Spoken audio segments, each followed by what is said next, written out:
Isa pala akong rich kid. By 2 ears is body. Maraming salamat sa pagtangkilik. Huwag kalimutang mag-comment, like and share. At kung hindi ka pa nakasubscribe sa aking channel, maanong pindutin ang subscribe button at pakihit na din ang notification bell para maging updated ka sa aking mga videos. The Secretly Rich Man. Kabanata 261. Alas 11 ng araw na iyon. Sa pintuan ng Mayberry University. 3 batang babae ang nakatayo sa labas ng gate ng universidad at paminsan-minsan ay pinagmamasdan ang paligid. Nagsisimula na silang maging medyo naiinip. Fanny, anong nangyayari? Hindi ba siya pumayag na makipagkita sa iyo sa gate ng paaralan? Bakit wala pa si Benjamin dito? Oo, Fanny. Nauna kong naisip na magpapadala si Benjamin ng kotse upang kunin kami, ngunit hinihintay niya kami ng napakatagal. Walang pasensya na tinanong ng 2 batang babae ang batang babae na nagngangalang Fanny. Ang lahat ng 3 mga batang babae ay labis na maganda. Lalo na ito para sa batang babae na nagngangalang Fanny na nakatayo sa gitna. Lalo siyang pinino at may napakatikas na aura na pumapalibot sa kanya. Okay, Yolanda. Nagsimula na si Benjamin ng sarili niyang negosyo at baka abala siya sapagkat binuksan niya ang kanyang sariling mga tindahan. Tinawagan ko na siya ngayon lang at sinabi niyang nakikipag-usap na siya sa ilang mga bagay na nasa kamay. Pagkatapos ng lahat, buong araw siyang gugugol sa amin ngayon. Sagot ni Fanny habang nakangiti. Ang kanilang paaralan ay nasa Harbor City at narinig na nila ang tungkol sa kasaganaan ng Mayberry City sa pinakamahabang oras. Sa makatuwid, nais nilang pumunta at tingnan ang lugar na ito. Ang batang babae na nagngangalang Yolanda ay ang kasama ni Fanny. Narinig nila na ang kasintahan ni Fanny, si Benjamin, ay mahusay na gumana sa Mayberry City. Dahil darating si Fanny upang makita si Benjamin ngayon, syempre pareho din sila na dapat sundin din siya. Sa isang banda, nais nilang lumapit at tangkilikin ang ilang mga benepisyo dahil kay Fanny.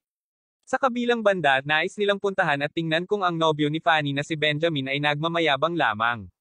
Kung siya talaga ay ganoon kagaling at treto na maayos kay Fanny, tunay na maiinggit sila sa kanya. Hello, kayong 3 mga kagandahan. May hinihintay ka ba? Sa oras na ito, isang itim na pasot ang biglang huminto sa harap ng trio.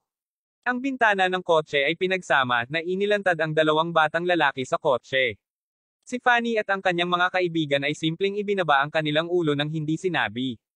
Pagkatapos ng lahat, hindi ito ang unang pagkakataon na nakakilala sila ng mga lalaki na nais na matamaan sila ng ganito. Nakita ng 2 lalaki na talagang maganda ang mga batang babae at hindi na nila balak umalis. Tila na para kayong mga batang babae ay hindi mag-aaral sa Mayberry University. Narito ka ba upang maghanap para sa isang tao? Bakit hindi mo sabihin sa akin kung sino ito? Marahil maaari kitang tulungan ngayon. Ang sabi ng 2 lalaki habang diretso na silang lumabas ng sasakyan. Sumagot kaagad si Yolanda, paumanhin, ngunit darating si Benjamin upang kunin tayo sa lalong madaling panahon. Benjamin. Damn it. Hindi ko pa siya naririnig. Nagpalitan ng tingin ang 2 lalaki. Maaari lamang nilang ipalagay na si Benjamin ay hindi gaanong kilala sa pamantasan. Kung siya ay bahagyang sumikat, tatalikod na lang ang 2 lalaki at umalis na agad. Pagkatapos ng lahat, pinakamahusay na kung magkaroon sila ng isang mas kaunting kaaway. Gayunpaman, dahil ito ay isang napaka hindi pamilyar na pangalan, ang 2 lalaki ay hindi natakot. Si Fanny at Yolanda ay totoong napakaganda.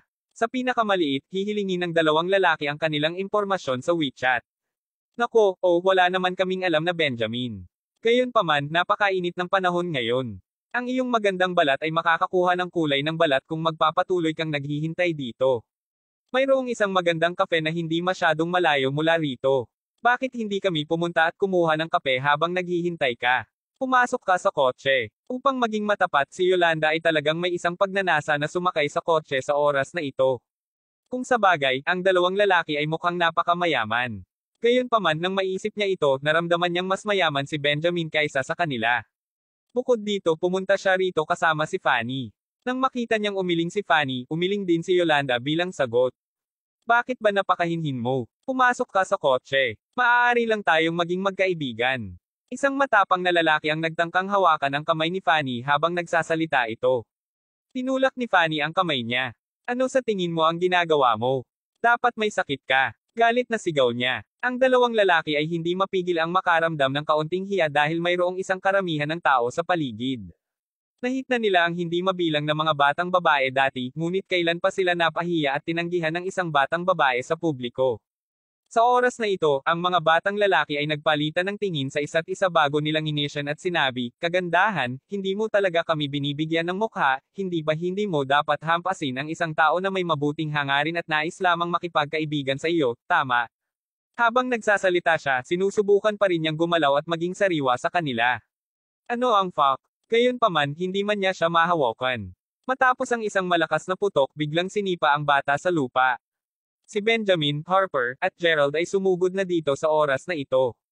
Nang makaalis na silang tatlo sa gate ng paaralan, napansin na nila ang dalawang batang lalaki na nagsisikap na hawakan at maging sariwa kasama si Fanny at ang kanyang mga kaibigan, at sila ay sumugod sa galit. Sinumpa ni Harper, "Damn it. Ikaw talaga ang naglakas loob na hawakan ang babae ni Benjamin. Naghahanap ka ba ng iyong sariling kamatayan?" Pagkatapos nito, binugbog din ni Harper at Gerald ang ibang lalaki. "Damn it. Talagang nagsawa na kayong mabuhay ng tatlo. Ikaw talaga ang naglakas loob na hit ako." Ang batang lalaki na nanguna ay sumigaw habang inilagay ang kanyang kamay sa baywang. Sumasabog na siya sa malamig na pawis mula sa sakit. Kabanata 262. Tamaan ka. Sino ang nagtanong sa iyo na asarin mo ang kasintahan ko? Bubugbugin kita hanggang sa mamatay. Talagang nagalit si Benjamin. Malinaw na taos pusong nagmamalasakit siya kay Fanny. Sinuntok niya ang lalaki habang nagpatuloy sa paghampas sa kanya muli. Kinagat din ni Gerald at Harper ang bala at patuloy na binugbog ang dalawa. "Boys, mas mabuti na isaisip ninyo ito sa hinaharap.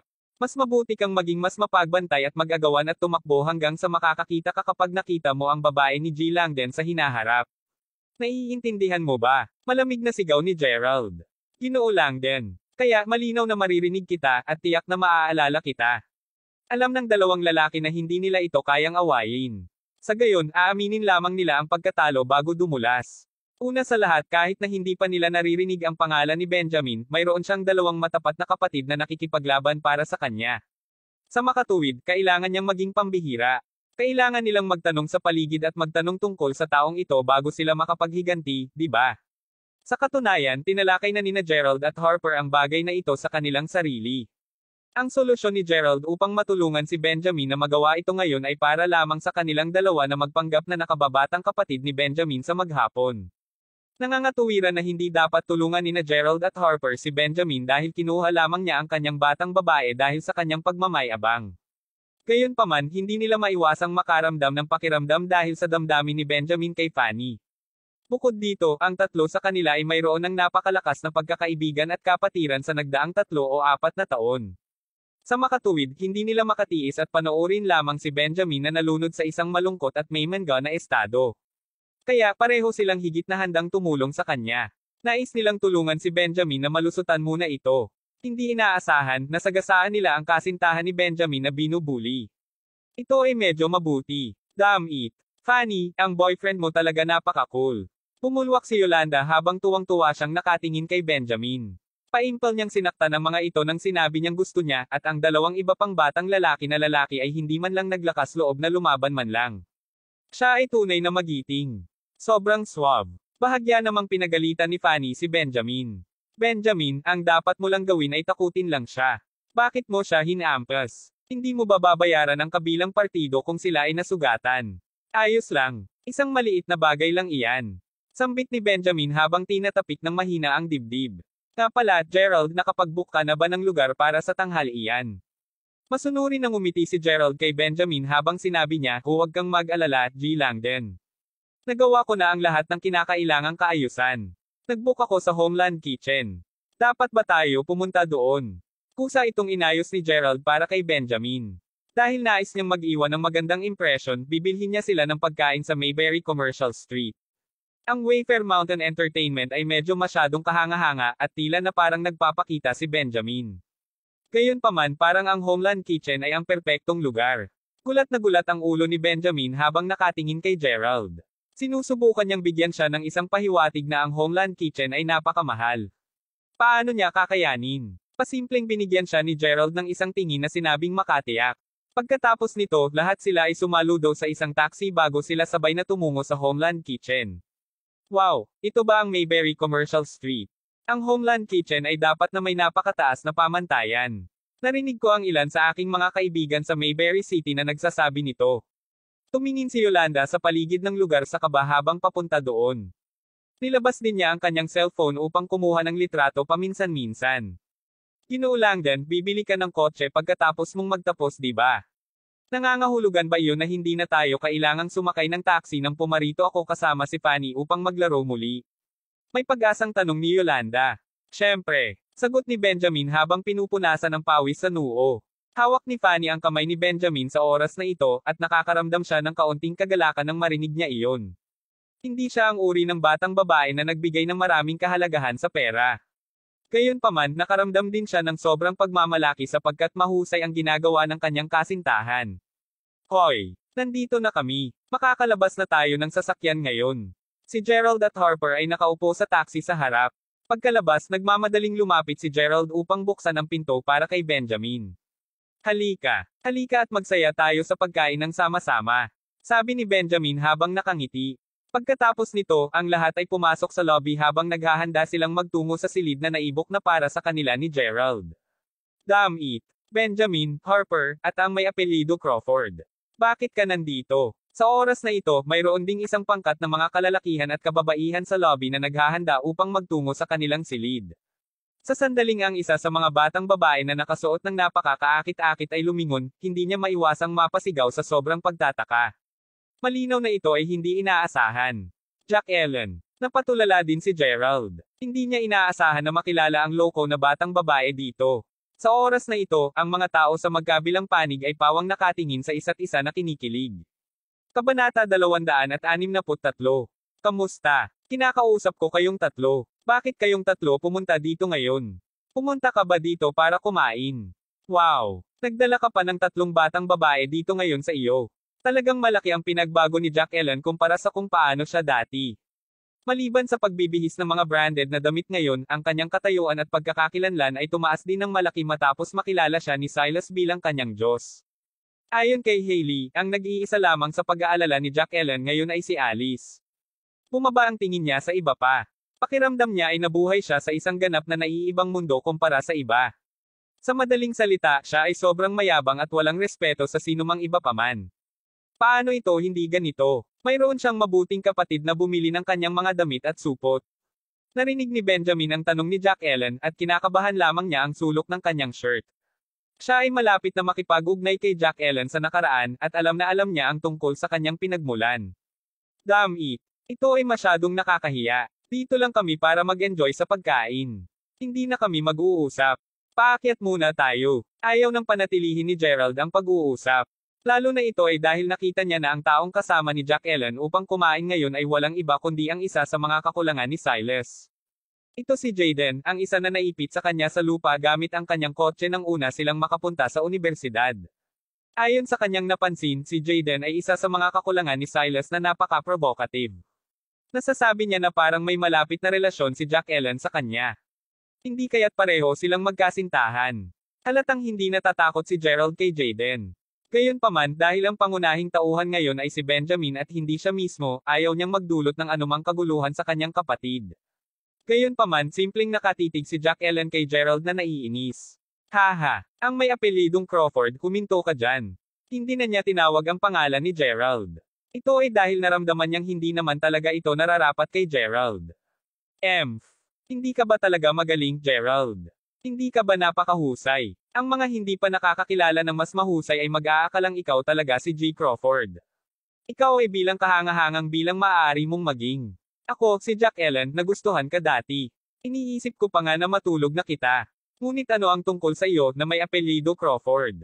Napaka-bullish mo, at hindi mo ako dinala, Jack Ellen, sa iyong pagsasaalang-alang man lang.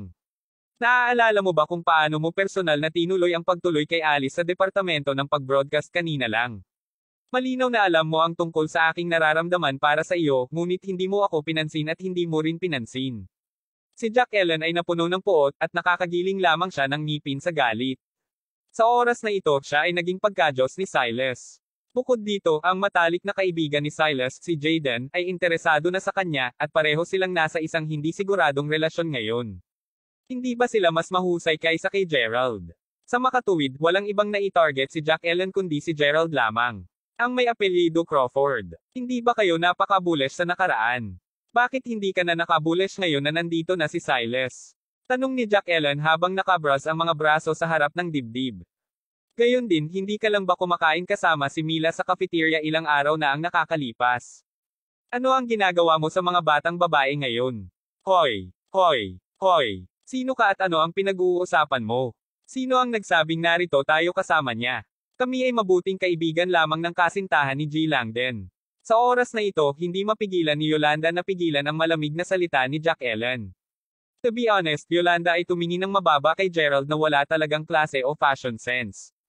Kung hindi dahil sa katotohanan siya ay kapatid ni Benjamin, hindi rin siya tiningnan ni Yolanda. Sa makatuwid nang marinig niyang sinabi ni Jack Ellen na kasama niya ang binatang ito na tinawag na Gerald, hindi niya mapigilan na tanggihan agad ang kanyang mga salita.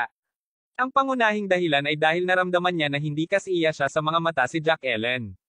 Ha, G. Langden. Aling Mr. Langden ang tinutukoy mo? Tanong ni Jack Ellen habang nakasimangot. Pinag-uusapan ko si G. Benjamin Langden. Ano ito? Nagpatuloy ang pagtatalo ni Yolanda at Jack Ellen sa oras na ito. Sa sandaling marinig nila ang mga salitang ito, pareho na nakalusot lamang ng noo nila Gerald at Benjamin sa kawalan ng pag-asa. Bakit pilit na pilit silang hinihimok ni Gerald na pumasok sa kanilang silid sa lalong madaling panahon? Hindi ba ito tiyak dahil nais niyang pigilan ang pag-uusap na makarating sa puntong ito? Ang kinatakutan niyang mangyari ay totoong nangyari sa huli.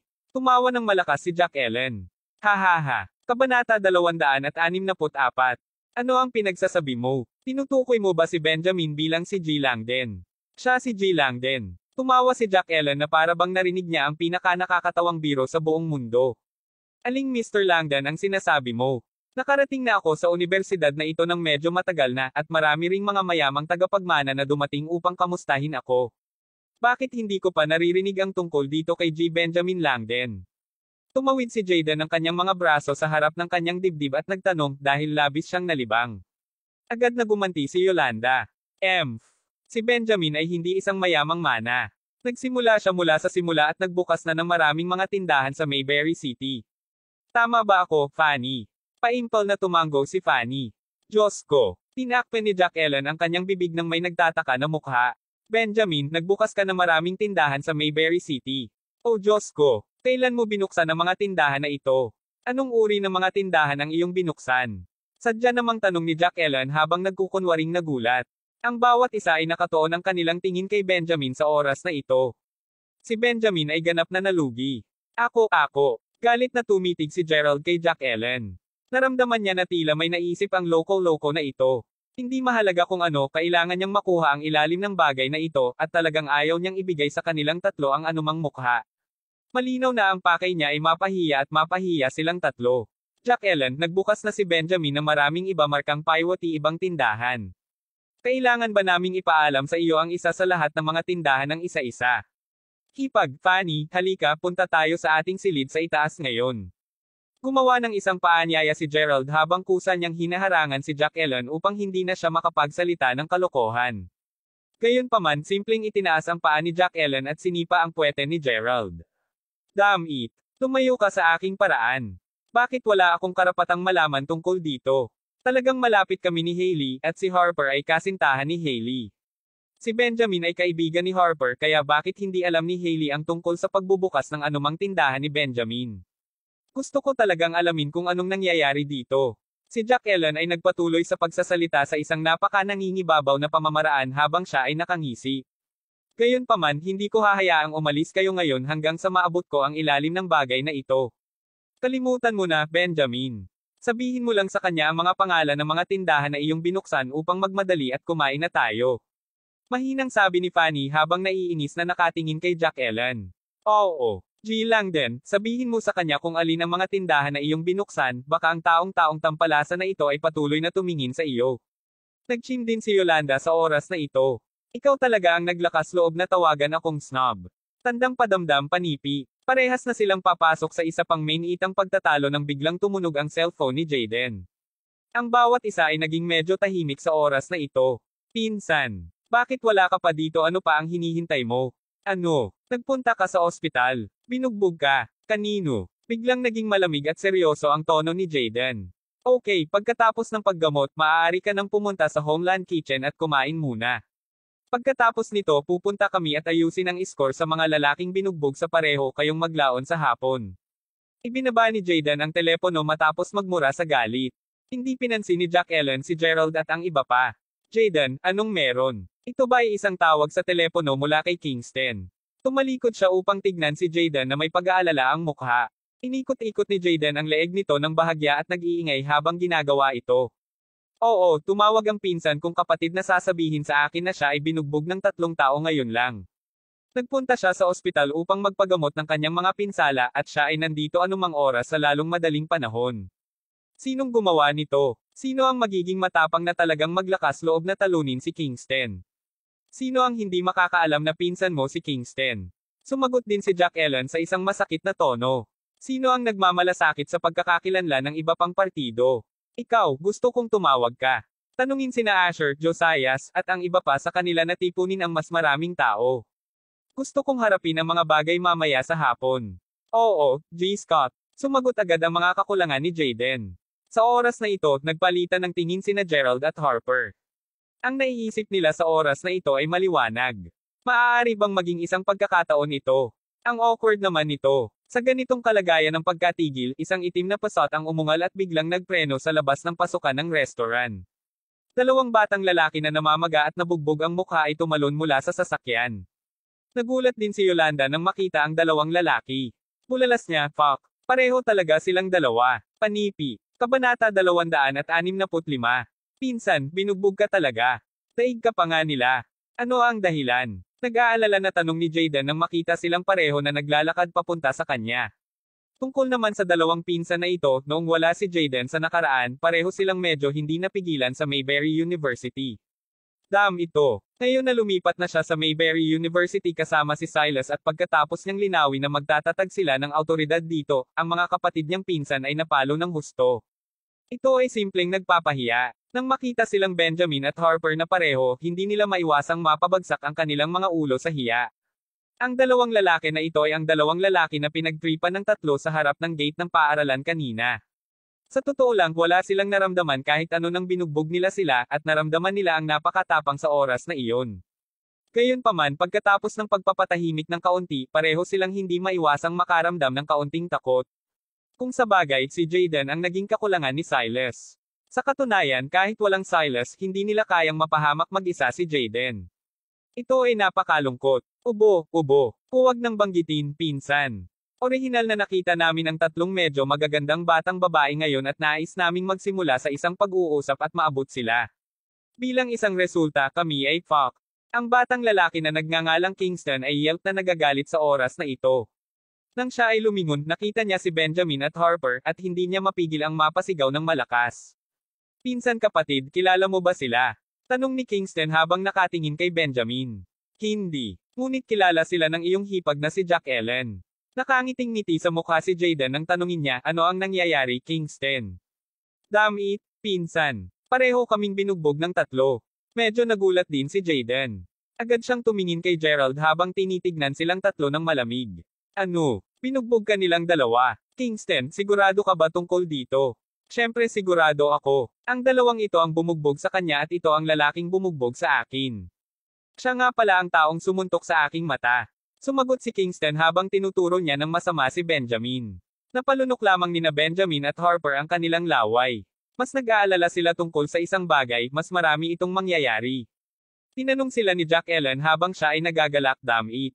Benjamin, Harper, at ang may apelyido Crawford. Kailan kayo naging matapang? Naglakas loob ka pa ring bugbugin ang mga kapatid na pinsan ni Jayden. Sa oras na ito, ang lobby ng Homeland Kitchen ay masikip ng maraming mga panauhing nandito upang manood ng libangan. Sinabi ni Kingston habang siya ay nanunuya sa oras na ito, Jack Ellen, kilala mo ba talaga ang taong ito? Itatanong ko lang sana sa iyo kung alam mo kung sino itong G. Benjamin Langdon. Kung sa bagay, alam mo kahit na maraming mga tao kumpara sa akin. Hindi ko talaga inasahan na malalaman mo kung sino itong Mr. Langdon. Haha, ano? G. Benjamin Langdon. Pinag-uusapan mo ba siya? May sasabihin ako sa iyo. Sa kanilang 3, bukod sa Harper, lahat sila ay mabubuting bagay lamang. Ang isang tinawag na Benjamin na ito ay wala ring pera at mahirap lamang siyang mag-aaral. Tulad ng para sa isang may apelyido na Crawford na nakatayo sa tabi niya, siya ay hindi hihigit sa isang kalunos-lunos na tag-etago. Kaya, Kingston, alam mo bang napagtripan ka lang ng 3 nakakaawang tao ngayon? Sa oras na ito, namumula rin sa hiya si Fanny at ang iba pa habang tinititigan nila si Benjamin na simpleng ibinaba ang kanyang ulo nang walang sinabi. Si Fanny at ang iba pa ay tila naiintindihan na ang nangyayari.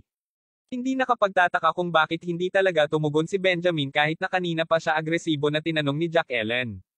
Hindi kaya nagsinungaling sa kanya si Benjamin ng buong panahon. Lumalabas na nagpapanggap lang sila. Nasabi ko na wala pa akong naririnig na kay G Langdon dati. Perpekto ito, bakit hindi na lang natin iayos ngayon ang score dito?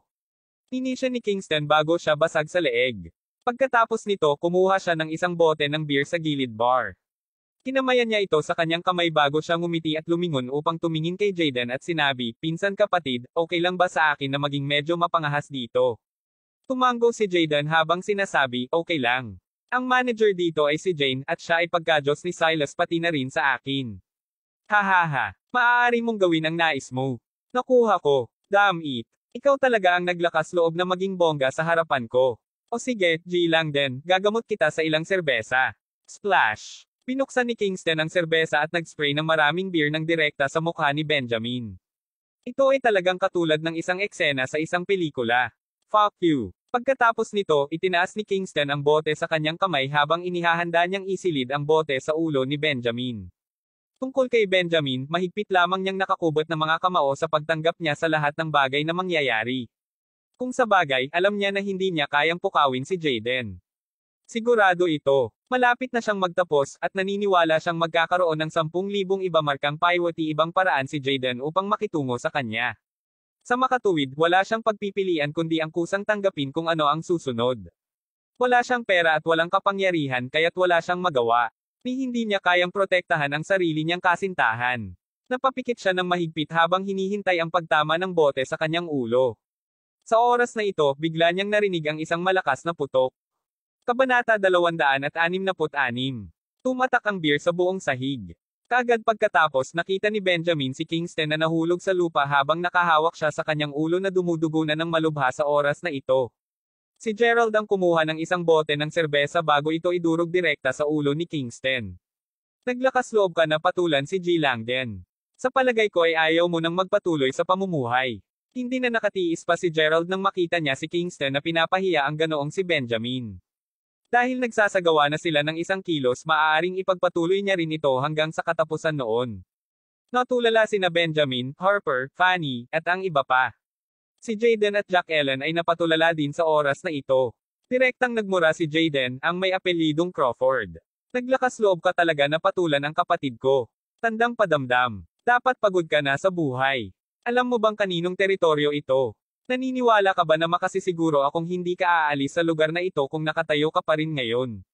Pagkatapos nito, inutusan niya ang isa sa kanyang mga kakulangan pumunta at hilingin sa aking Diyos na pumunta dito.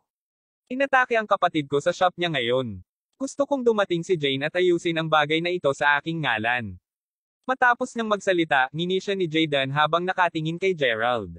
Oh, ang kabataang ito ay tunay na mapusok. Alam ba niya kung anong lugar ito? Ito ang Homeland Kitchen na nasa Mayberry Commercial Street. Ito ang teritoryo ni Jane. Ang batang ito ay talagang naglakas loob na umatake sa sariling kapatid ng kapatid na lalaki ni Jane sa kanyang teritoryo. Siguradong pagod na siyang mabuhay. Damn! Narinig ko na si Jane ay talagang napakadominant sa Mayberry Commercial Street. Narinig ko na kahit ang bagong dating si Jizik ay hindi naglalakas loob na tretuhin si Jane nang hindi naaangkop. Isipin lang kung anong klaseng background si Jane. Fuck! Hindi mo ba narinig na si Jane ay may napakalapit na ugnayan sa misteryosong G. Crawford? Sinabi pa ng ilang tao na si Jane ay babae ni G. Crawford. Kaya, natural lamang na kahit si Jizik ay kailangang bigyan din ng kanyang mukha. Ay nako! Ay nako! Ito ay talagang kahanga-hanga. Sa palagay ko hindi maiiwan ng binatang ito ang lugar na ito ngayon na nakatayo. Ang mga manunood na nanunood ng eksena sa oras na ito ay hindi mapigil ang talakayin ang bagay na ito nang nag-aalala. Siyempre, maraming tao ang nandito lamang upang mapanood ang kapanapanabik na eksena. Mabilis na hinimok ni Harper, Benjamin, Gerald, pareho kayong dapat subukan at tumakas ngayon. Dito na lang ako titira. Maaari silang makitungo sa akin subalit nais nila, ngunit hindi mo kayang mapahamak sila, kaya dapat kang magmadali at umalis ngayon. Sa sandaling ito, umiiyak na si Fanny nang marinig ang mga taong nagbubulungan at nag-uusap sa paligid niya. Hindi. Gerald, Harper, pareho kayong dapat na ilayo si Fanny at ang mga batang babae mula sa lugar na ito ngayon. Babalik ako at aalagaan ang bagay na ito ng mag-isa. Si Benjamin ay nasusunog din ng sigasig sa oras na ito. Nagkaroon na siya ng kaisipan na siya ay mapapahamak kasama ang kabilang partido ngayon. Walang makakaalis sa lugar na ito ngayon. Isang malakas at mataas na babaeng tinig ang biglang tumunog sa sandaling ito. Sa sandaling iyon, isang babae ang nakita na naglalakad sa hagdan. Ito ay si Jane, ang manager ng Homeland Kitchen. Binati siya kaagad ni Jayden nang magsimula na siyang magreklamo, Jane. May binugbog sa kapatid ko. Tumalikod si Jane upang tignan ang taong nagpalo sa kanyang kapatid. Sa oras na ito, nakita niya si Gerald na may isang walang malasakit na ekspresyon sa kanyang mukha habang inilalagay ang kanyang mga kamay sa kanyang bulsa. Hindi mapigilan ni Jane na maramdaman ang panginginig ng kaunti ng kanyang katawan. Dahil nagbook na si Gerald ng isang silid sa Homeland Kitchen ngayon, natural na ginawa niya ng maaga ang lahat ng kinakailangang kaayusan kasama si Jane tungkol sa kung paano niya dapat tatanggapin ang kanyang mga panauhin. Pinakiusapan niya na gumawa siya ng kilos upang magpanggap si Benjamin na isang malaking pagbaril. Ito rin ang dahilan kung bakit nasa taas si Jane habang ito personal niyang nililinis ang silid sa itaas bilang paghahanda sa kanilang pagdating. Bumaba lang siya pagkatapos niyang marinig na may nakikipag-away. Totoong hindi niya inaasahan na ito ay si G. Crawford. Ginoo Crow, binigyan ni Gerald si Jane ng babaalang tingin bago pa niya matapos ang kanyang pangungusap. Dapat ikaw si G. Langdon, tama. Nandito na pala si G. Langdon. Napatingin si Jane kay Benjamin habang ngumiti siya ng propesyonal. Si Benjamin ay nasa isang pagkawala sa oras na ito. Ano ang nangyayari, hindi ba dapat siya ay tumatanggap ng parusa mula sa malakas at makapangyarihan, Jane? Sumandal si Gerald palapit kay Benjamin habang pinapaalala niya na maging matatag siya at igiit na siya si G. Langdon. Nagtitiwala si Benjamin na hindi papayag si Gerald na gumawa siya ng kalokohan sa sarili.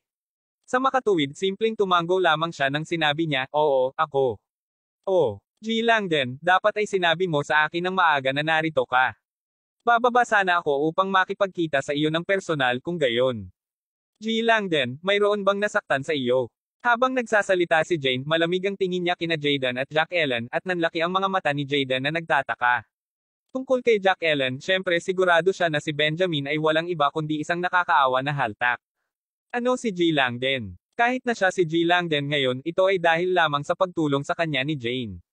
Ito ay dahil kilala na ni Jack Ellen si Jane mula pa noong unang panahon. Alam din niyang gigolo si Gerald at dati siyang manliligaw ni Jane. Tiyak din dahil nagkaroon siya ng ilang mga salungatan kay Jane noong nakaraan na una niyang pinaplano na gamitin ang kanyang relasyon kay Jayden upang malinis ang kanilang dating hindi pagkakaunawaan. Gayunpaman, kitang-kita na tinutulungan ni Jane si Gerald.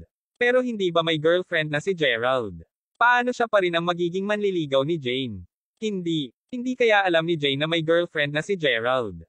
Nang makita niya ang sitwasyon na papunta sa kabaligtaran kaysa sa inilaan niya, ang mga mata ni Jack Ellen ay sumisikat ng masigla sa oras na ito. Kabanata 267. Jane. Sinira nila ang ulo ng kapatid ko. Mapait na reklamo ni Jayden sa oras na ito. Sampal. Taliwas sa kanyang inaasahan, simpleng sagot ni Jane sa pamamagitan ng pagbibigay kay Jayden ng isang mahigpit na sampal sa kanyang mukha. Jayden, sa palagay ko napakatapang mo talaga at matapang ngayon. Talagang naglakas loob ka na magdulot ng gulo dito. Nagdulot ka rin ng kaguluhan kay G. Crow, Mr. Langdon. Nabigla si Jayden nang makatanggap siya ng sampal sa mukha niya. Bagaman sa palagay niya ay seryosong nagkamali, napatikom pa rin siya ng kanyang bibig.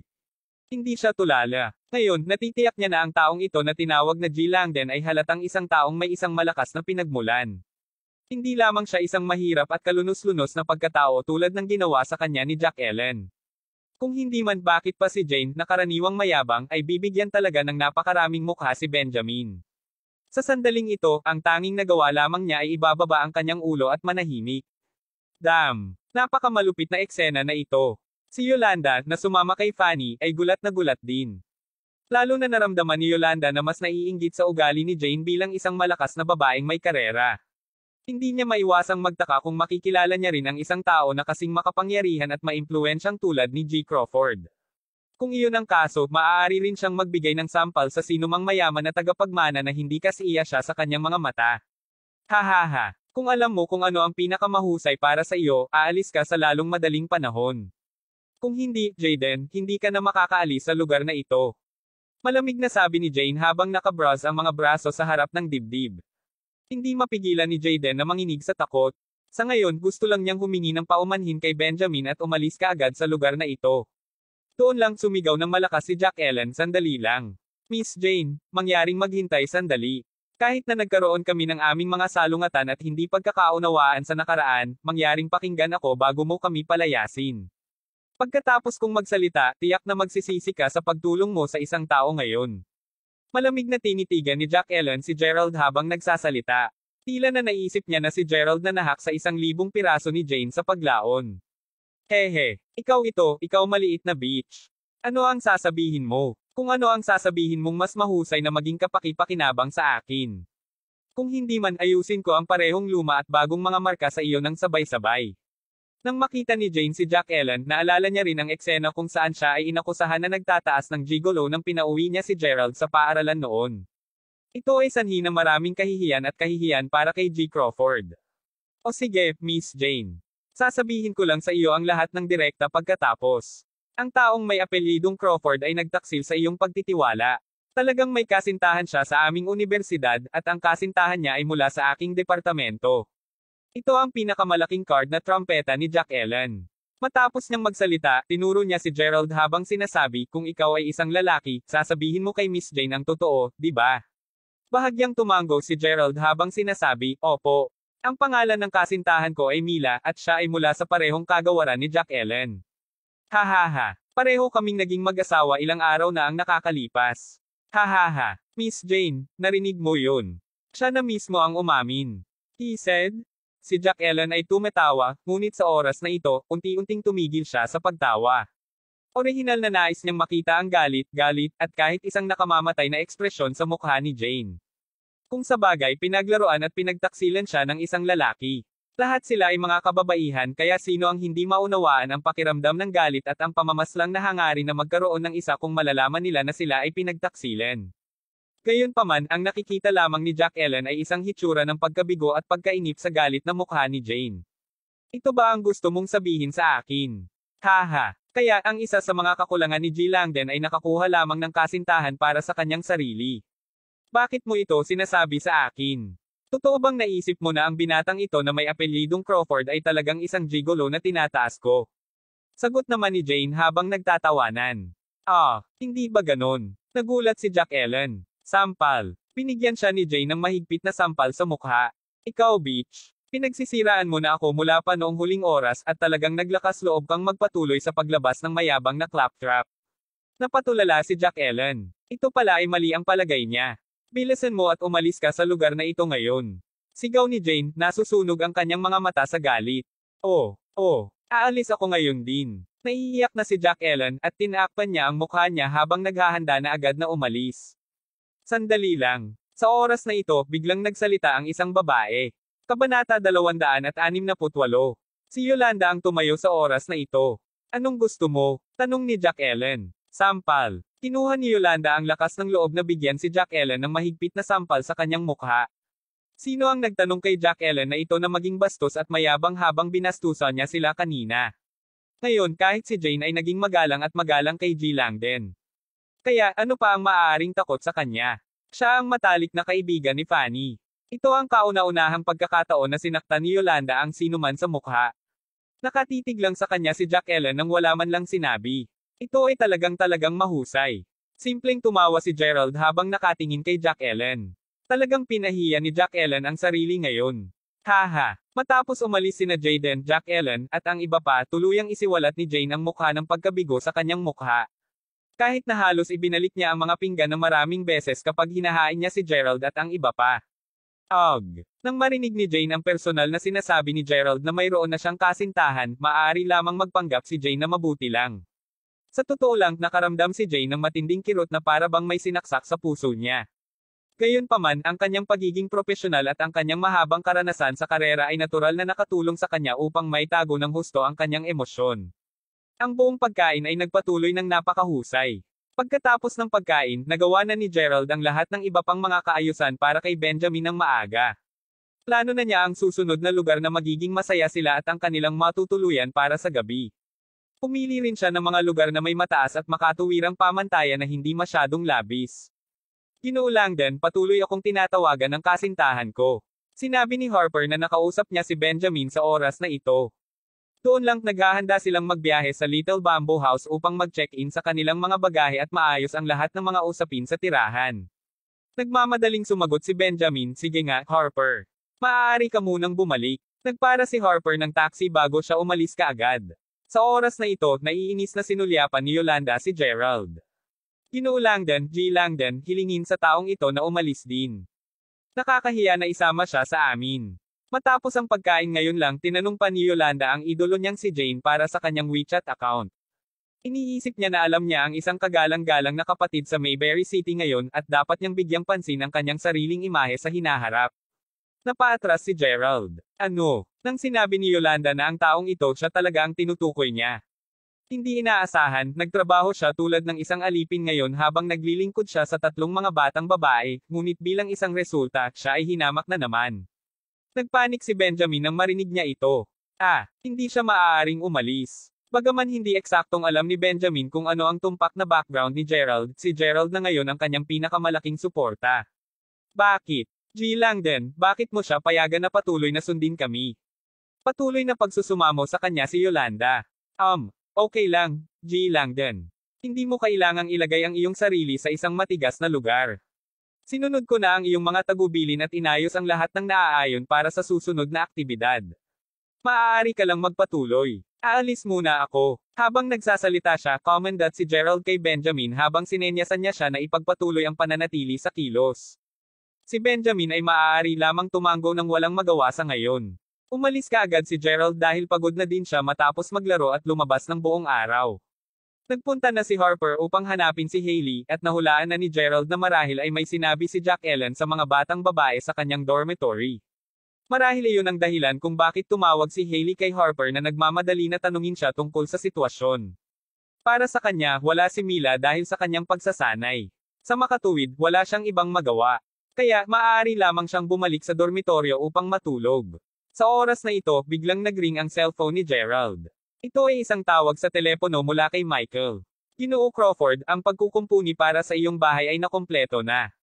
Espesyal na nagtayo din ako ng isang garahe para sa iyo sa paanan ng bundok alinsunod sa iyong mga tagubilin. Bukod dito, ang lahat ng mga cableway upang umakyat sa bundok ay nakompleto na rin. Kailan mo binabalak na lumipat? Ginoo Zeke, salamat sa gulo. Hindi ko talaga inaasahan na ang garahe ay makukumpleto sa loob lamang ng 7 araw. Para sa kung kailan ako lilipat, pinili ko na ang petsa. Lilipat ako sa loob ng 3 araw. Tungkol sa susi ng bahay, maaari mo muna itong hawakan para sa akin. Kapag handa akong lumipat sa loob ng 3 araw, maaari kang mag-ayos para sa isang taong pumunta roon at gawin ng maaga ang lahat ng mga paghahanda para sa akin. Nang samahan ni Gerald si Elena sa bundok at nakita na ang pagkukumpuni ay halos na kompleto, sinabi na niya kay Rita na lilipat siya pagkalipas ng 3 araw. Okay, G. Crawford. Makakasiguro ka at sisiguraduhin kung nasiyahan ka. Pagkababa ng telepono ay napaisip si Gerald sa sarili.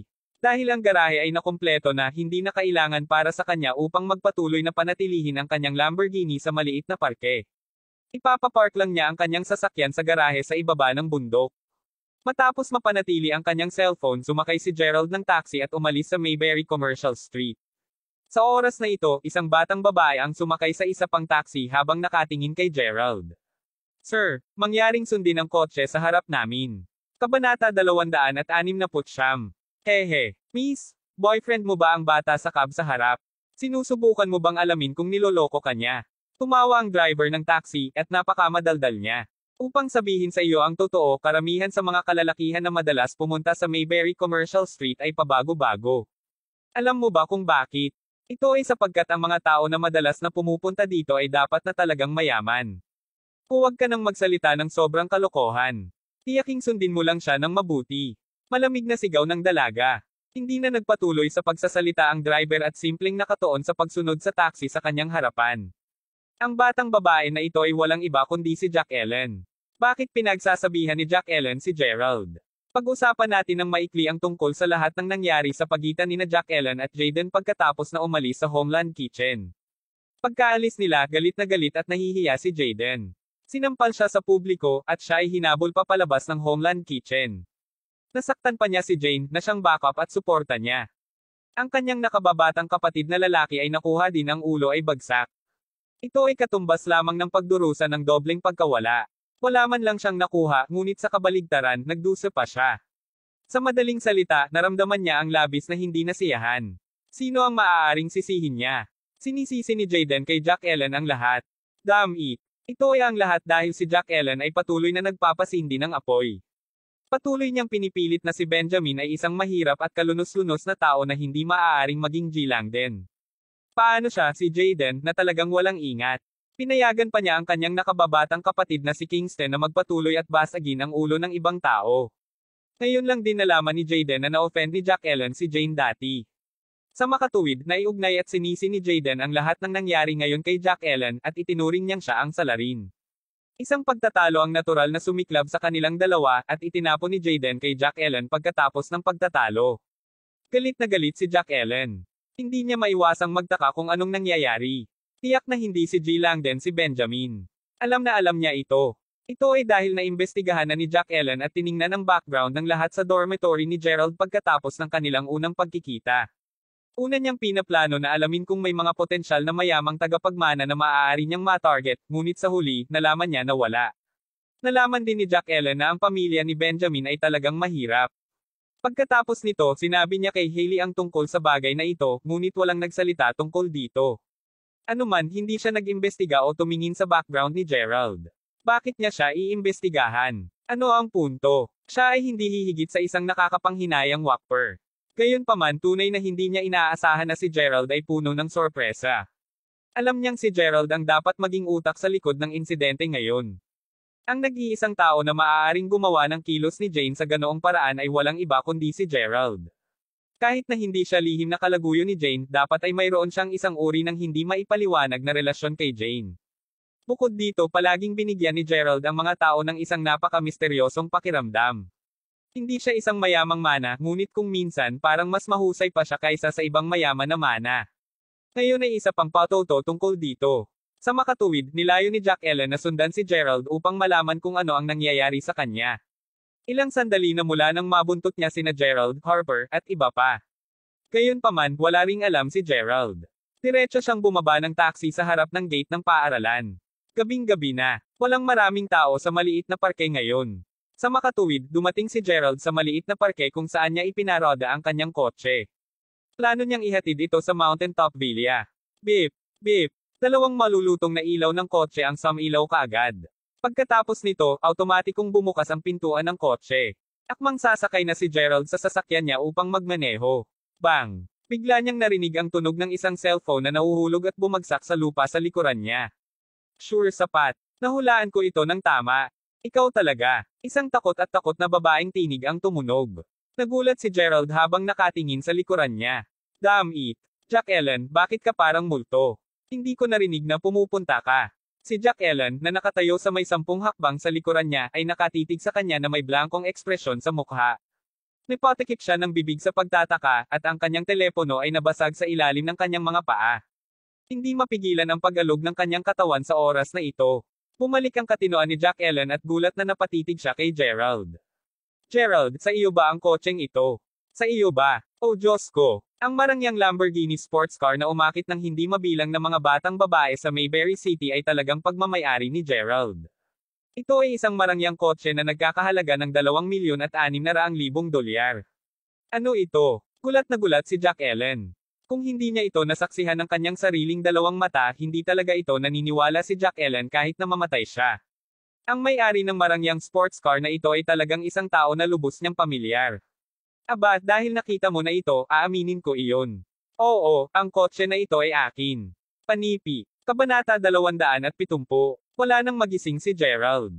Ano? Puno ng luha ang mga mata ni Jack Ellen. Magaan na sagot ni Gerald, sige kung ganon. Aalis muna ako kung wala nang iba. Tulad ng para sa kotse, tulungan akong ilihim ito. Kung hindi man sa huli, magiging masaya lang ang lahat. Haha. Pagkatapos nito, nagayos na siya upang pumasok sa kotse niya. Gerald, huwag kang umalis. Hindi inaasahan na sumugod sa kanya si Jack Ellen at niyakap ng mahigpit si Gerald mula sa likuran. Damn it. Jack Ellen, baliw ka. May mali ba sa'yo anong ginagawa mo? Nagulat si Gerald at patuloy na nagpupumiglas upang palayain ang sarili. Hindi. Hindi ako bibitaw. Gerald, hindi na kita papayag na tumakas ka pa sa akin. Mahal kita. Iniibig kitang tunay. Bigyan mo lang ako ng pagkakataon. Niyakap ulit ni Jack Ellen ng mahigpit si Gerald habang dinaikit nito ang katawan niya sa katawan ni Gerald. Damn it. Nasaksihan na ni Gerald ang pag-ibig ni Xavier sa pera kaya naisip niya na mailalayo siya sa lahat ng mga batang babae na mahilig sa pera sa hinaharap. Sa hindi inaasahan, mas malala pa si Jack Ellen kaysa kay Xavier. Oo, handa na ipagsapalaran ni Jack Ellen ang lahat ngayon. Ang nakaraan ni Gerald at ang katotohanang nagmamaneho niya ng kotseng ito ngayon. Tuldok. Pinaniwala ito ni Jack Ellen kaagad na sinabi ni Gerald na pagmamayari ng kotseng ito. Bakit? Ito ay dahil napakabilis gumana ng kanyang isipan. Hanggat ikinonekta niya ang mga tuldok sa pagitan ng kasalukuyang kotse ni Gerald at lahat ng nangyari sa nakaraan, magkakaroon ng kahulugan ang lahat ngayon. Bakit siya magdududa? Bilang karagdagan, alam ni Jack Ellen na si Gerald ay ang uri ng tao na may isang napakalambot na puso, lalo na pagdating sa mga kababaihan. Madali siyang mahilo, at madali siyang susuko pagdating sa mga kababaihan. Nahuli na niya ang kahinaan ni Gerald. Ito ang dahilan kung bakit handa si Jack Ellen na subukan ang kanyang kapalaran. Damn it. Huwag gawin ito, nakikiusap ako sa iyo. Nakakakuha na ako ng goosebumps. Sumabog na si Gerald sa malamig na pawis dahil sa labis na pagkabalisa sa pakiramdam. Hindi ko gagawin. Susunod ako sa iyo maliban kung bibigyan mo ako ng pagkakataon. Si Jack Ellen ay patuloy na kumapit ng mahigpit sa kanya. Baliw. Siya ay ganap na nabaliw. Si Gerald ay medyo walang awa habang gumagamit siya ng kaunting puwersa upang itulak si Jack Ellen ng masigla bago siya sumakay sa kotse niya at hinampas ang pintuan ng kotse sa likuran niya bago isara ang pinto. Plano niyang i-start ang makina ng kotse at mag-drive kaagad. Boom! Matapos marinig ang bahagyang ingay, napagtanto ni Gerald na si Jack Ellen ay talagang nakahiga sa ibabaw ng kanyang hood ng kotse. Pag-aalala ni Gerald. Ate, Jack Ellen, ano ang sinusubukan mong gawin? Gerald, hayaan mo akong magtanong sa iyo. Bukod sa yaman talaga, mayroon ka bang ibang pagkakakilanlan? Sabihin mo sa akin. Masasabi mo lang ba sa akin ang totoo? Oo, isa lang ang hinala sa isip ni Jack Ellen sa ngayon. Iyon ay, ang napabalitang sobrang lihim na si G. Crawford mula sa Mayberry Commercial Street ay walang iba kundi si Gerald. Kung hindi man bakit pa si Aiden sa nakaraan, ang kasalukuyang Jane, at maging si Zack mula sa Wayfair Mountain Entertainment ay magalang at magalang kay Gerald. Tandang padamdam. Isinasaalang-alang ang lahat ng nangyari ngayon pati na rin ang sports car ngayon. Ang matalino na si Jack Ellen ay nahuhulaan na ang totoo kahit gaano siya katanga. Ang kahanga-hanga at makapangyarihang G. Crawford ay walang iba kundi si Gerald. Nanginginig siya sa buong kaguluhan at talagang nais niyang malaman ang katotohanan. Sinasabi ko sa iyo, wala akong alam tungkol kay G. Crawford, ngunit kung tatanggi kang umalis, tatapakan ko talaga ang accelerator. Huwag mag-alinlangan sa horsepower ng aking sasakyan. Hindi ako aalis. Hindi ako aalis hanggat hindi mo aaminin ito. Damn it. Medyo nagalit si Gerald at tinapakan talaga niya ang accelerator. Pasimpleng naapakan niya ito dahil takot siyang masaktan si Jack Ellen kaya't dali-dali niyang tinapakan ang preno pagkatapos. Gayunpaman, hindi niya inaasahan ang puwersa ng pagkawalang kilos at ang katunayan na ang kanyang gulong ay maiipit sa isang bato. Lumipad si Jack Ellen mula sa sasakyan at diretso itong nahulog sa lupa. Damn it. Balak lang sana ni Gerald na takutin siya, ngunit hindi inaasahan, isang aksidente ang nangyari. Pinuksan ni Gerald ang pinto ng kotse niya at sumugod kay Jack Ellen. Si Jack Ellen ay tumama sa likod ng kanyang ulo sa lupa at wala siyang malay sa oras na ito. 2 beses na tinapik ni Gerald ang mukha. Jack Ellen, huwag mo akong takutin. Ayos ka lang ba? Hindi ko talaga sinasadya na itapon ka ng ganyan. Hindi mapigilan ni Gerald na sisihin ang sarili. Ito ay dahil kahit na totoong kinamumuhian niya si Jack Ellen at pakiramdam ay naisample minsan sa malaking bibig, siguradong hindi siya malupit o walang puso na nais na saktan si Jack Ellen o maging sanhi ng pagkawala nito ng buhay. Kita ni Gerald ang masakit na ekspresyon ng mukha ni Jack Ellen sa oras na ito. Dali-dali niya itong dinala bago itapon sa kotse niya at tumungo kaagad sa ospital. Kabanata 271. Ang insidente na kinasasangkutan ni Jack Ellen ay talagang nagpasabog kay Gerald sa malamig na pawis. Sa kabutihang palad, pagkatapos na ipadala siya sa ospital para sa isang diagnosis, napagtanto niya na si Jack Ellen ay nagdurusa lamang sa utak at lumipas mula sa epekto. Magiging maayos siya pagkatapos gumaling ng sandali. Gerald, huwag kang umalis. Mahal kita. Ginoo Crawford, huwag kang umalis. Mahal kita hanggang sa kamatayan. Si Jack Ellen ay nagbubulungan pa rin ng kalokohan sa kanyang sarili habang siya ay nasa pagkawala ng malay. Medyo nabigo din si Gerald. Mahal mo ba talaga ako? Mahal mo lang ang pagkakakilanlan ni G. Crawford. Sa wakas, binayaran ni Gerald ang mataas na gastos sa medisina ni Jack Ellen. Pagkatapos nito, nagmaneho siya patungong mountaintop upang doon niya may parada ang kanyang sasakyan. Pagkaalis sa garahe, sasakay na lang si Gerald sa taxi at umalis. Sa oras na ito, biglang napansin ni Gerald na may mali sa mountaintop. Iyon ay upang sabihin, ang mountaintop villa ay napakamaliwanag na naiilawan sa sandaling ito. Ang estilo ng arkitektura ng villa mismo ay mayroong isang sinaunang kagandahan dito. Sa oras na ito, habang lumalalim ang gabi, mukhang napakaganda at nagliliwanag ng maliwanag na ilaw. Ito ay simpleng kamangha-mangha. Gayunpaman, wala siya roon, at hindi maglalakas loob si Rita na manirahan sa villa ng gaanong lantad. Sino kaya ito? Laking gulat ni Gerald. Sa gayon, nagpa siya siyang umakyat at tingnan ang sarili. Pagdating niya sa pasukan ng villa, napagtanto niya na talagang may mga tao sa loob. Mayroong higit pa sa isang tao sa loob. Maraming mga kalalakihan at kababaihan, at ito ay buhay na buhay sa loob. Ito ay kakaiba. Sino sila, bakit sila nagdaos ng pista sa kanyang bahay? Nagkaroon din sila ng susi ng kanyang bahay. Lumakad ng medyo galit si Gerald at itinulak ang pinto. Ang mga tao sa loob ay halatang gulat nang makita nilang lumitaw si Gerald, at lahat sila ay nakatitig sa kanya ng may pagtataka. Tungkol naman kay Gerald, nagtatakang tiningnan din niya ang mga kalalakihan at kababaihan na ito.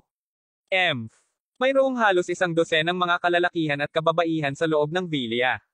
Ginawa na nilang pansamantalang bar ang gitna ng sala at puno ito ng iba markang paiwati ibang pagkain at inumin. 12 tao ang umiinom at nasisiyahan sa kanilang sarili sa oras na ito.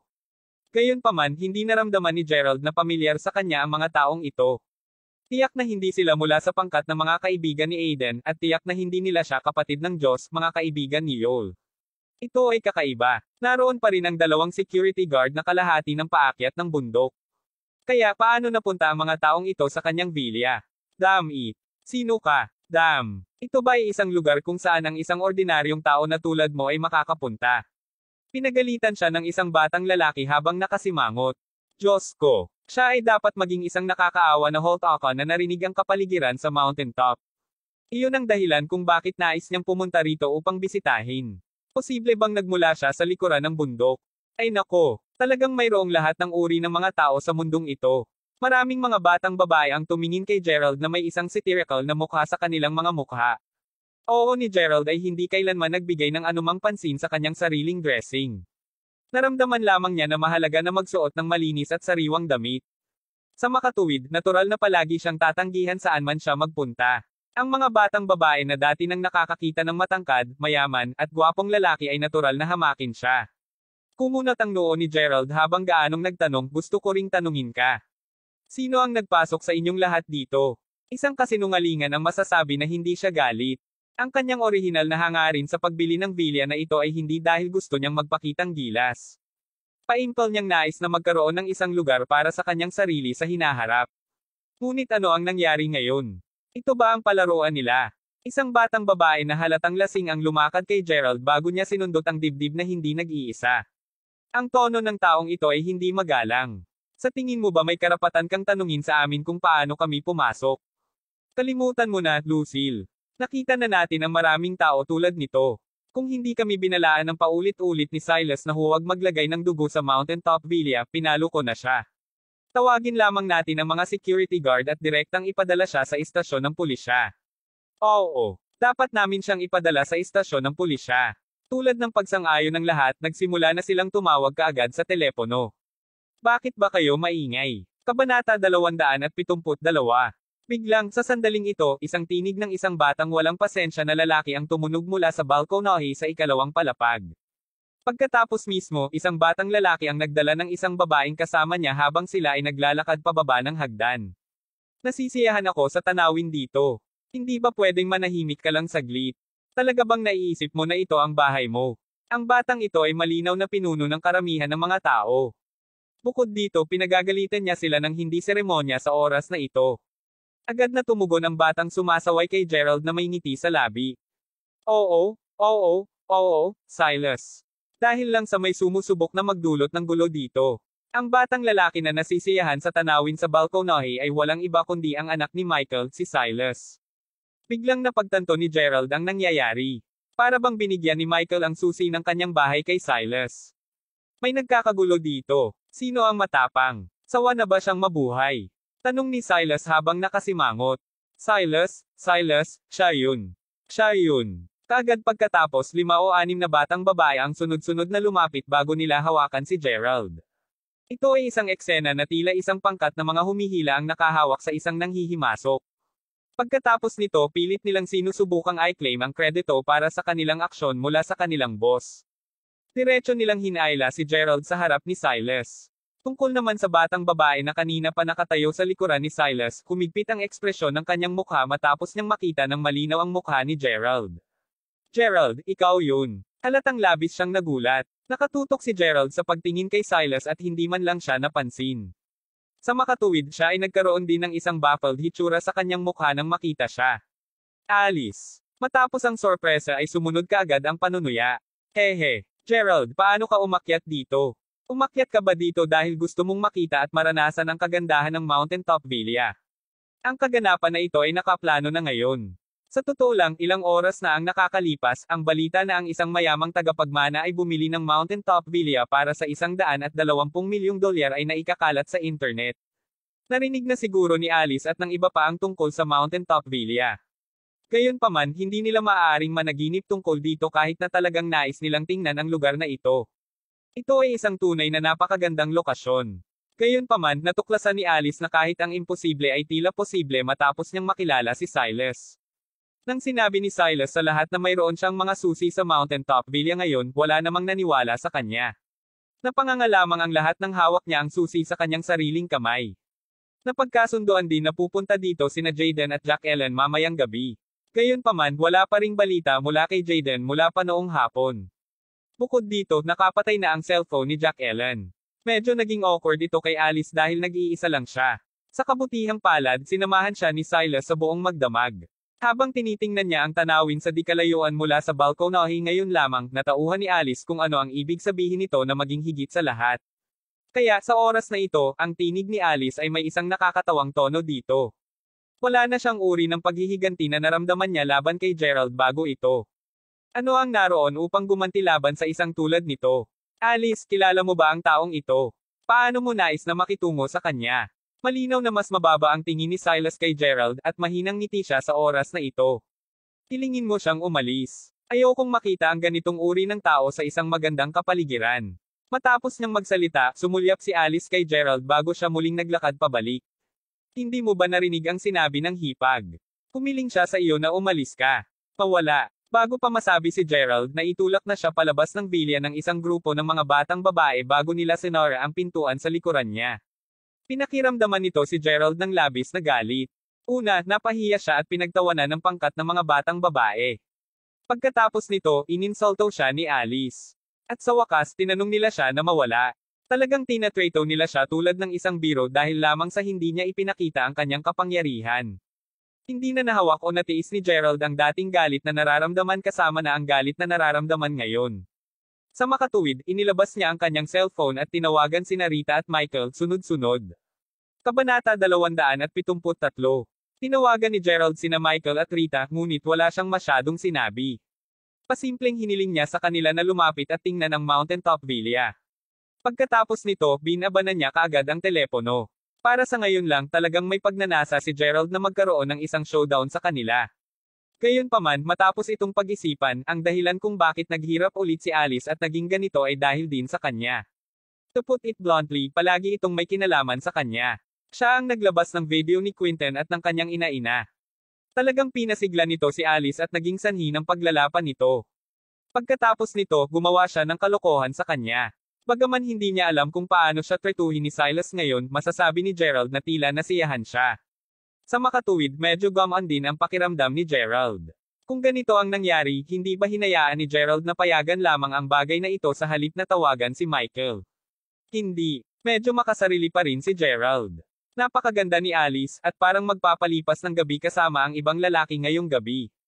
Hindi mapigilan ni Gerald na makaramdam ng kaunting hindi komportable. Bagaman hindi niya ginasto ang Alice, hindi siya maganda ang pakiramdam dito. Bukod, ito ay ang kanyang sariling bahay. Hindi niya ito basta-basta napakawalan ng ganoon kapag itinapon siya ng isang pangkat ng mga tagalabas sa kanyang sariling bahay. Bumaba si Gerald sa bundok at naghanda ng umalis. Ginoo Crawford. Nagkataon na dumating na si Rita na nagmamadali. Alam na niya kung ano ang nangyayari nang makita niya ang mga maliwanag na ilaw na nagniningning mula sa bilya kahit na malayo. Paano posibleng hindi kinakabahan si Rita? Ginoo Crawford. G. Crawford. Gayunpaman tuluyan na siyang hindi pinansin ni Gerald. Sa halip, simpleng lumakad siya sa gilid ng kalsada bago huminto sa isang taxi at direktang umalis. Tapos na. Kinakabahan na bulalas ni Rita. Sa katunayan, alam na ni Rita na ang pangkat ng mga mag-aaral na ito ay pupunta sa bilya upang maglaro sapagkat sinabi na sa kanya ni Michael ng maaga.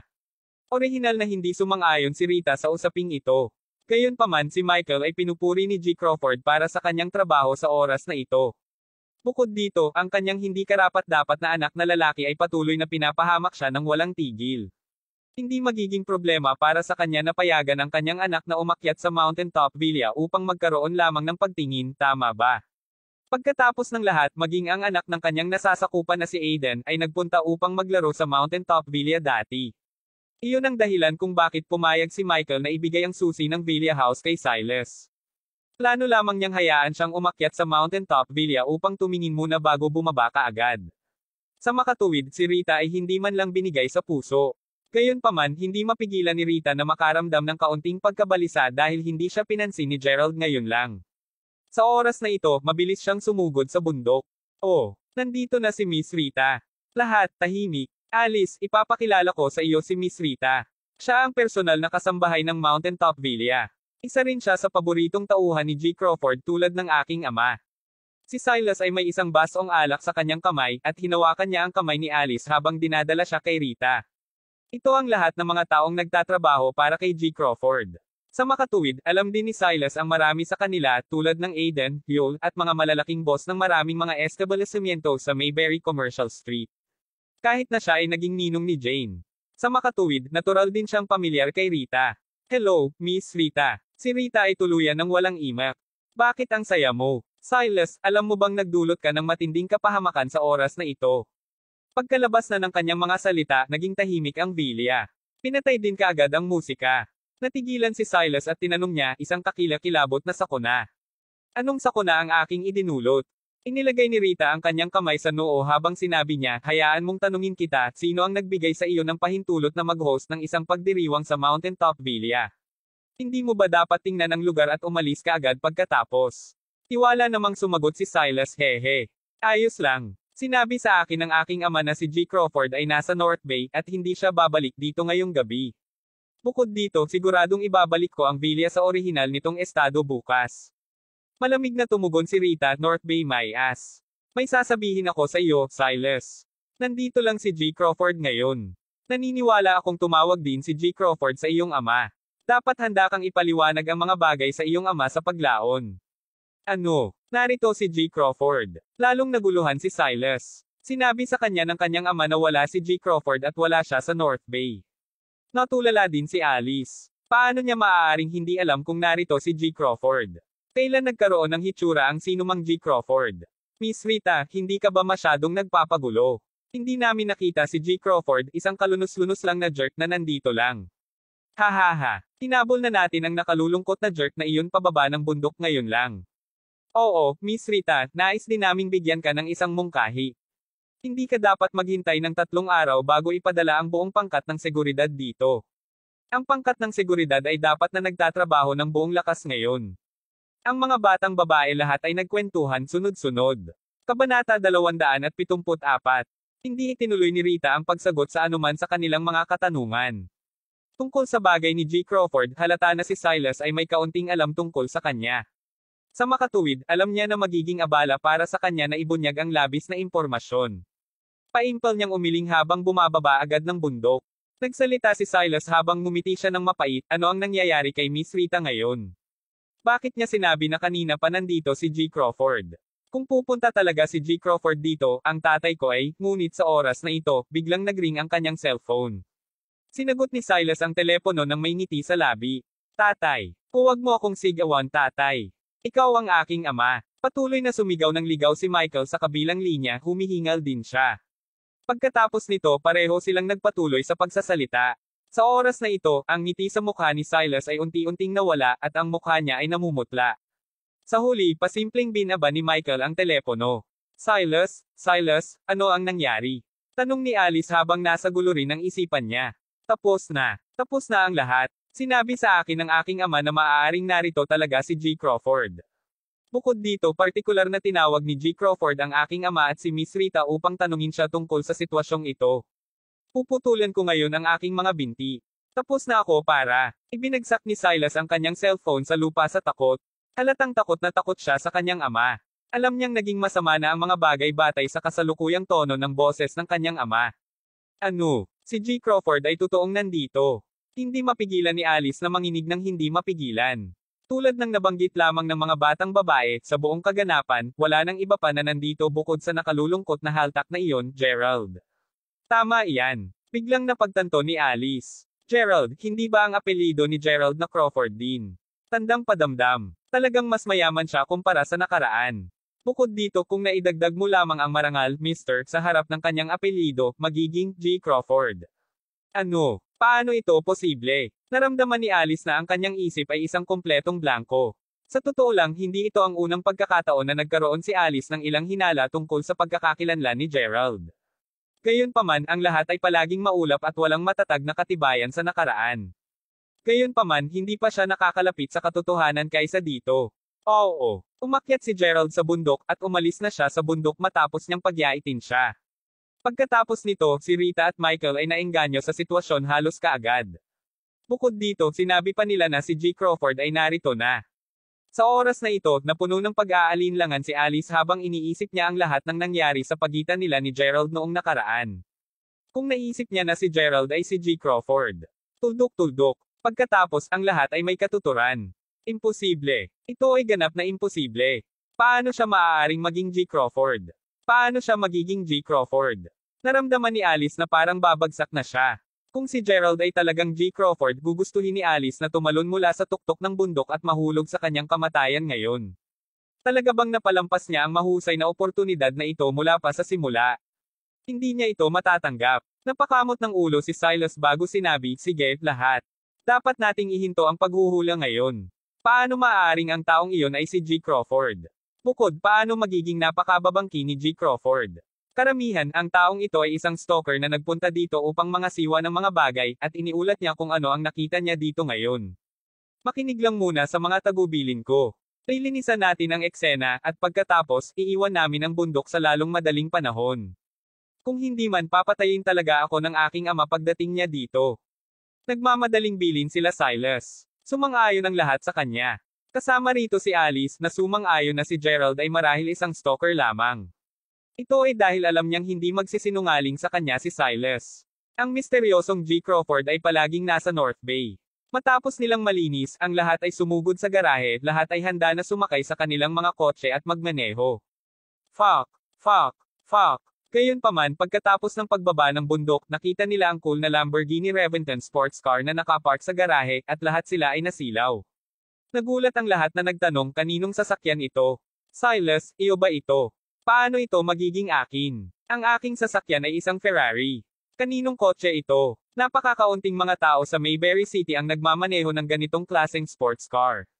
Ang lahat ay tuliro. Tungkol kay Alice, kahit na ang kanyang puso ay naayos na ng una, ang kanyang emosyon ay nasa buong lugar muli nang makita niya ang kotse sa oras na ito.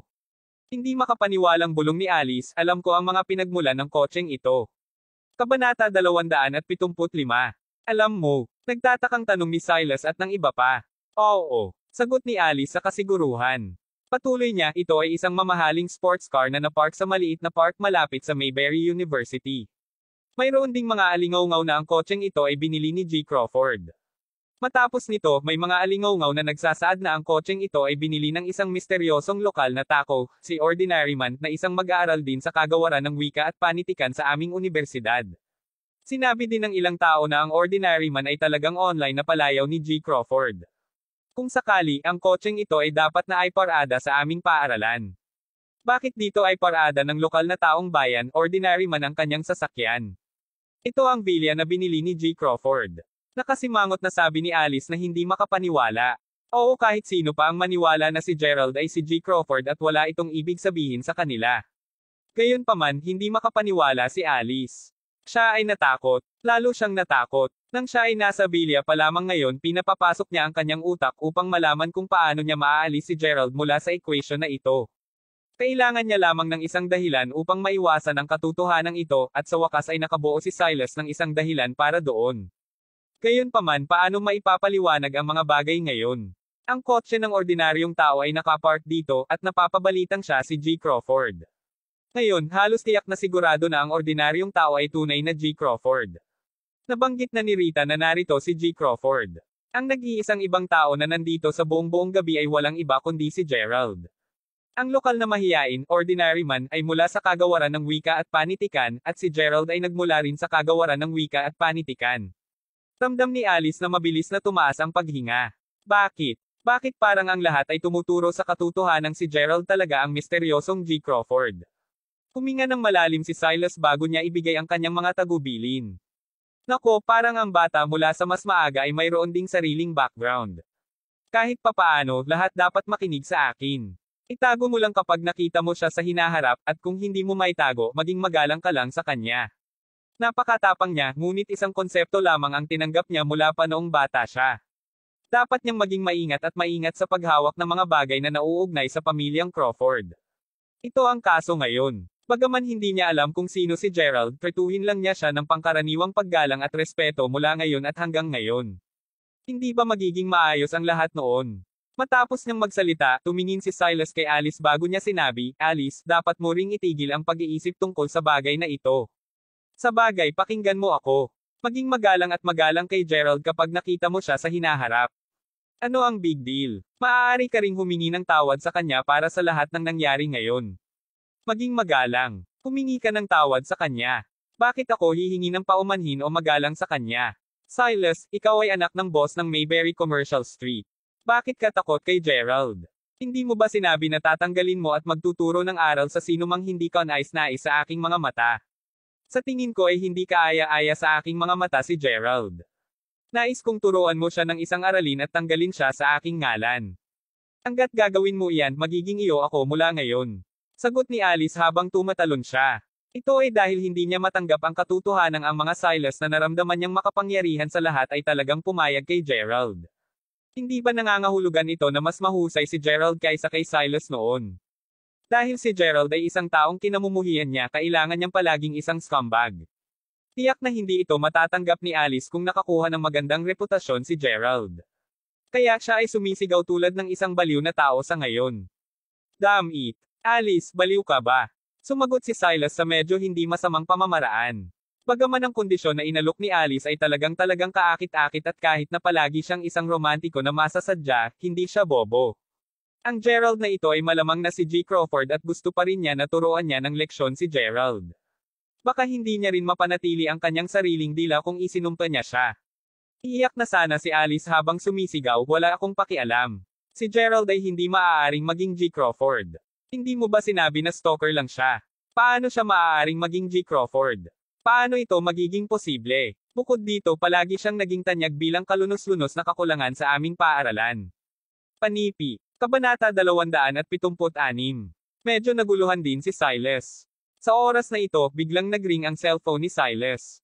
Pagkakita na lang niya ng pangalan sa caller ID, sinagot niya ang tawag na may galit na mukha. Pinalik din niya ang nagsasalita sa kanyang cellphone nang walang pag-aalanggen. Fuck! Jaden, nasaan ka? Hindi ka na ba pumayag na pumunta sa Mountaintop Villa kasama si Jack Ellen ngayong gabi? Bakit? Nagpunta ba kayong dalawa upang magbukas ng isang silid? Tanong ni Silas habang nagmumura sa kanya. Huwag pag-usapan, Silas. Nagdulot ako ng isang malaking sakuna ngayon at binugbog ng kalahati hanggang sa mamatay ng aking ama. Katatapos lang mag-apply ng gamot para sa akin ang aking ina. Ano? Si Tio Scott ay palaging spoiled at doted sa iyo, ngunit talagang binugbog ka niya ngayon. Gumawa ka ba ng isang bagay na kaayla hilakbot o gumawa ka ng isang bagay upang mapahamak ang pamilya Crawford? Hindi ko alam kung sino ang pinukaw ko ngayon. Gayunpaman, paano ko maaring masaktan ang pamilya Crawford? Hindi ako tanga. Upang sabihin sa iyo ang totoo, simpleng nagkasalungatan ako sa ilan sa mga lalaki mula sa kagawaran ng wika at panitikan ngayon. Alam mo bang sinaktan din ako ni Jane dahil lang sa nasaktan ko ang isang tumawag kay G. Benjamin Langdon mula sa kagawaran ng wika at panitikan. Alam din ni Jack Ellen kung sino siya. Fuck. G. Benjamin Langdon. Bakit hindi ko pa siya narinig dati? Pinagtripan ka ni Jane dahil sa kanya. Hindi mapigilan ni Silas na makaramdam ng kaunting pagkalito. Ano ang nangyayari ngayon? Sandali lang. Sino ang sinasabi mo, Benjamin? Sigurado ka bang kilala rin sila ni Jack Ellen? Ang mga salitang ito ay medyo nanginginig ang katawan ni Alice. Napasandal siya habang nagsasalita sa telepono. Nga pala, Alice, dapat kilala mo rin sila. Ang babaeng iyon, si Jack Ellen, ay nagsabi sa akin na madalas kang nakikisalamuha sa mga tao mula sa kanilang dormitoryo. Ano ang background ni Benjamin? Damn it. Siya ay napakalakas. Sa gayon kung ito ang kapareho kong Benjamin na kilala ko, kung gayon alam kong sigurado na siya ay isang nakakaawa lang na walang pera o kapangyarihan man lang. Paano siya maaaring maging sanhi ng isang napakalaking sensasyon? Sinong nagsabing hindi? Sinuri ko ulit ito. Si Benjamin ay wala ring pinagmulan at ang kanyang pamilya ay talagang nagdurusa upang mabuhay sila. Ang tanging mabuting bagay lamang sa kanilang pamilya ay mayroong isang tao na talagang napakahusay sa mga sibil na pagsusuri noong nakaraan. Iyon lang. Hindi ko talaga maintindihan kung bakit ako binubugbog ng aking ama ng ganito. Inimbestigahan pa ni Jayden at binago ang buong background ng pamilya at kasaysayan ni Benjamin nang maramdaman niya na ang mga bagay ay hindi masyadong malinaw. Tumigil si Alice sa oras na ito. Parang may naisip siya. Ayaw niyang magtanong tungkol sa taong iyon, ngunit hindi niya ito mapigilan. Same time na tinanong ni Alice, Jayden, hayaan mo akong may itanong sa iyo. Mayroon bang isang lalaki na nagngangalang Gerald sa tabi ni Benjamin ngayon? Damn it. Paano mo nalaman? Oo, may isang lalaki na sumusunod sa kanya na nagngangalang Gerald, at tila siya ay isa sa mga kakulangan ni Benjamin. Sa palagay ko ang bukang para sa hotel at restaurant ay pawang ginawa ng lalaking iyon na nagngangalang Gerald. Tinampot pa niya ang isang bote ng serbesa at dinurog ito diretso sa ulo ng pinsan ko. Gayunpaman parang kilala niya talaga si Jane. Sumagot si Jayden puno ng pag-aalinlangan. Oo naman, siya na ulit ito. Nagulat ulit si Alice. Ano bang pinagsasabi ni Jayden? Ano si G. Langdon? Paano posible si Gerald na maging tagapag-alaga niya? Malamang na si Gerald ang maalamat na G. Crawford ng Mayberry City. Ang G. Crawford na mayroong hindi mabilang na mga assets. Damn it. Tila parang hindi talaga tayo dapat nakikipag-usap sa lalaking nagngangalang Gerald. Dapat pa nga tayo humingi ng tawad sa kanya sa susunod na makita natin siya. Kung hindi man talagang gagawin tayo kung siya ay si G. Crawford. Oo. Sa kabutihang palad, wala akong sinabing malupit kay Gerald ngayon lang. Napakaamo ko din nang sinundot ko siya sa dibdib. Maraming batang babae ang namumutla sa takot. Simpleng tumango lamang si Silas bilang tugon. Labis na hindi nasisiyahan si Alice nang makita niyang nagulat ang lahat dahil kay Gerald. Nagsimula siyang tumawa ng malakas habang sinabi niya, hahaha. Lahat kayo mga duwag. Tayong lahat ay totoong mga duwag. Ang isang kalunos-lunos na haltak tulad ni Gerald ay maaaring makatakot sa iyo ng ganito. Well, lahat kayo kinikilabutan sa kanya, di ba? Hindi naman ako natatakot sa kanya. Ano ang galing ni Gerald? Hindi ako naniniwala na si Gerald talaga si G. Crawford. Si Gerald ay isang kalokohan at tanga lang. Mahigpit na kinuyom ni Alice ang mga kamao hanggang sa humuhukay ng malalim ang kanyang mga kuko sa kanyang mga palad. Hindi talaga siya kumbinsido, at talagang hindi siya komportable. Bakit ang lahat ng mga taong mataas na ranggo na ito ay takot kay Gerald? Pag-usapan natin ang tungkol kay Gerald. Bumalik na siya sa kanyang dormitory upang matulog. Kaya't hindi man siya mapakali upang tanungin kung ano ang gagawin ni Michael upang harapin ang bagay na ito, at natutulog siya hanggang sa madaling araw. Mabuti na lang ang pakiramdam ni Gerald nang magising kinabukasan. Noon lang niya naisip si Jack Ellen. Kung sa bagay siya ang naging sanhi ng aksidente. Kaya hindi ba dapat niyang malaman kung gising na siya? Kabanata 277. Hindi nagmaneho si Gerald. Sa halip, sumakay na lang siya ng taxi sa ospital. Si Jack Ellen ay inilagay sa isang espesyal na VIP ward. Pagdating ni Gerald sa ward, napakatahimik ng kapaligiran sa lugar. Labas. Gusto ko kayong lahat na makalabas. Hindi ko tatanggapin ang iyong pagsusuri maliban kung nakikita ko ang taong nagligtas sa akin. Labas. Hindi inaasahan, pagdating ni Gerald sa pintuan ng ward, narinig niya ang sigaw ni Jack Ellen at nawala ng init ng ulo. Isang pangkat na mga nakatatandang doktor at nurse ang hinabol sa labas ng ward. Oh, ang Miss Lay na ito ay talagang may napakasamang ugali. Hindi man niya kami papayagang suriin siya kahit papaano. Paano kung lumala ang kanyang kalagayan dahil sa pagkaantala?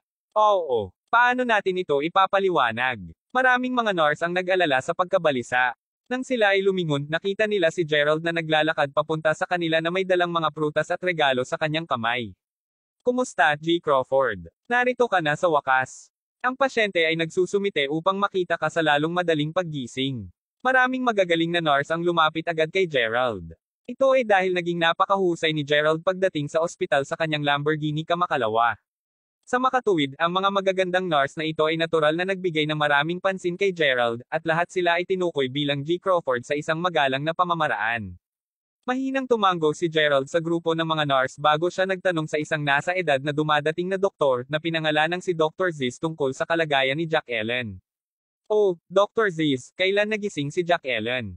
Kamusta siya? Agad na lumiwanag ang mga mata ni Dr. Ziz kaagad pagkakita kay Gerald. Pagkatapos nito, winagay niya ng bahagya ang kanyang kamay habang sinenyasan niya ang mga nurse na umalis muna. Kumusta, G. Crawford? Ang pasyente ay nagdusa lamang ng isang bahagyang pagkakalog ng utak na hindi isang pangunahing problema. Binigyan din namin siya ng ilang gamot at nawala na sa kanya ang halos kalahating buwan na halaga ng kanyang memorya ngayon. Sagot ni Dr. Ziz habang ngumiti siya ng mahina. Parang alam na niya ang tungkol sa pagkatao ni Gerald. Ginawa nitong medyo tuliro si Gerald. Matapos ipadala dito si Jack Ellen kahapon, tinawagan niya si Zack at hiniling sa kanya na ayusin ang ward at espesyal na pangangalaga kay Jack Ellen sa ospital. Gayunpaman, hindi niya kailanman hiniling kay Zack na bigyan si Jack Ellen ng amnesia. Hindi na kailangan pang isipin ito ni Gerald upang malaman na tumawag na si Zack sa ospital upang gawin ang lahat ng kinakailangang kaayusan matapos ang tawag sa kanya.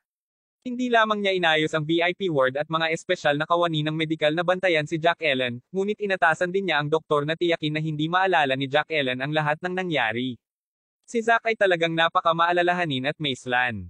Nakangiting mapangiti lang si Gerald sa sarili. Gayunpaman, ito ay perpekto din.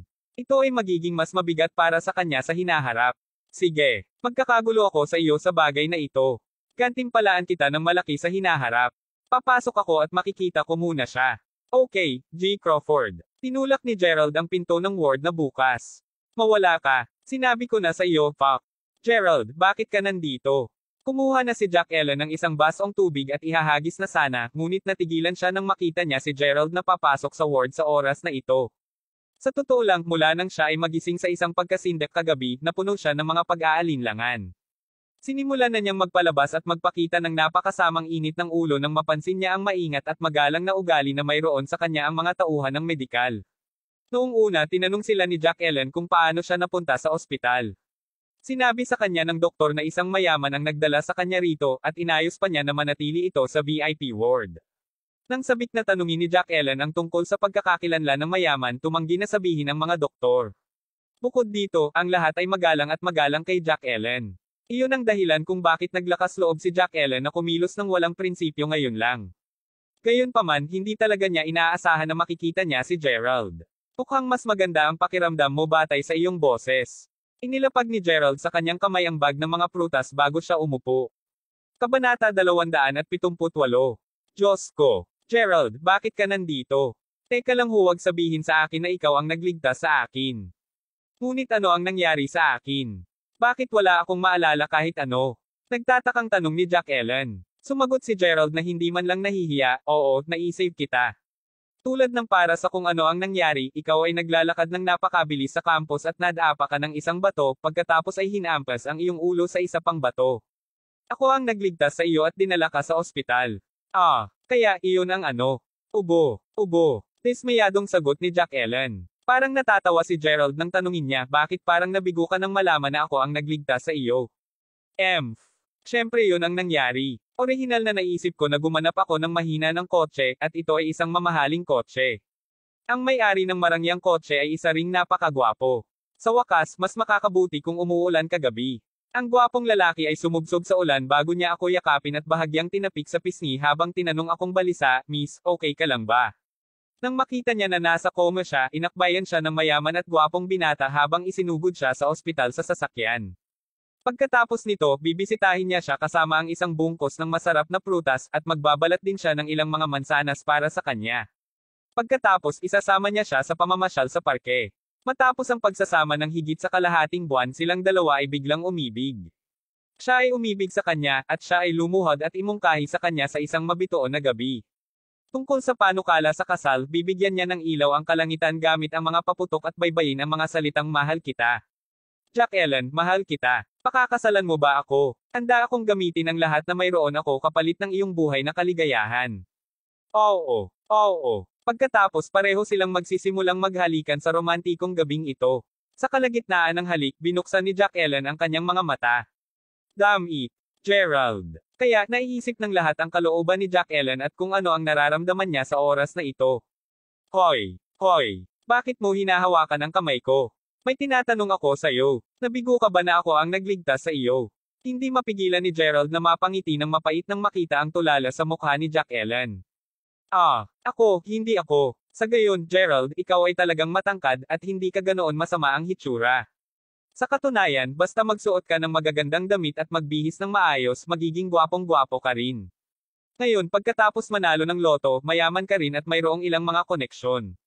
Kaya, maituturing kang isang matangkad, mayaman, at gwapong lalaki. Gayunpaman, malayo ka pa rin sa mga talagang mayaman, makapangyarihan, at gwapo. Hindi ko alam kung bakit ganito. Marahil ito ay ang ugali mo lang.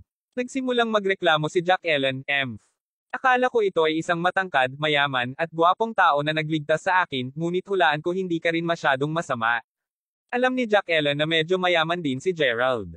Bagaman posible na siya ay isang gigolo na kasintahan ng iba, ayos lang basta may pera siya. Maaari niyang subukan ang kanyang makakaya upang makuha ang kanyang mga kamay sa kanyang pera. Maaaring sabihin ni Gerald na ang kasalukuyang memorya ni Jack Ellen ay sa sandaling hindi naintindihan ni Alice ang kanyang hangarin sa kanyang kagawaran sa huling pagkakataon. Gerald, maaari kang magbalat ng mansanas para sa akin. Hawak ni Jack Ellen ang kanyang mga pisngi sa kanyang mga kamay at nagtanong habang ikaniling ang kanyang ulo upang tumingin kay Gerald, nakangiti ng masarap. Ngunit hindi ako bumili ng anumang mga mansanas. Maaari ka bang kumain ng isang saging? Medyo may kasalanan din si Gerald kay Jack Ellen. Kung sabagay siya ang nakabangga sa kanya at siya rin ang dahilan sa likod ng kanyang amnesia. Kahit sino ay magiging komportable sa sitwasyong ito. Sinimulan ni Gerald na magbalat ng isang saging para sa kanya. Ayoko po, pa. Hindi ko ito kinakain. Itabi mo na. Gerald, pwede ka bang lumabas at bumili ng mga mansanas para sa akin? Nais kong kumain ng ilang mga mansanas na pinutol na. Tanong ni Jack Ellen habang hawak ang kamay ni Gerald. Mabilis na binawi ni Gerald ang kanyang kamay bago niya sinabi, okay.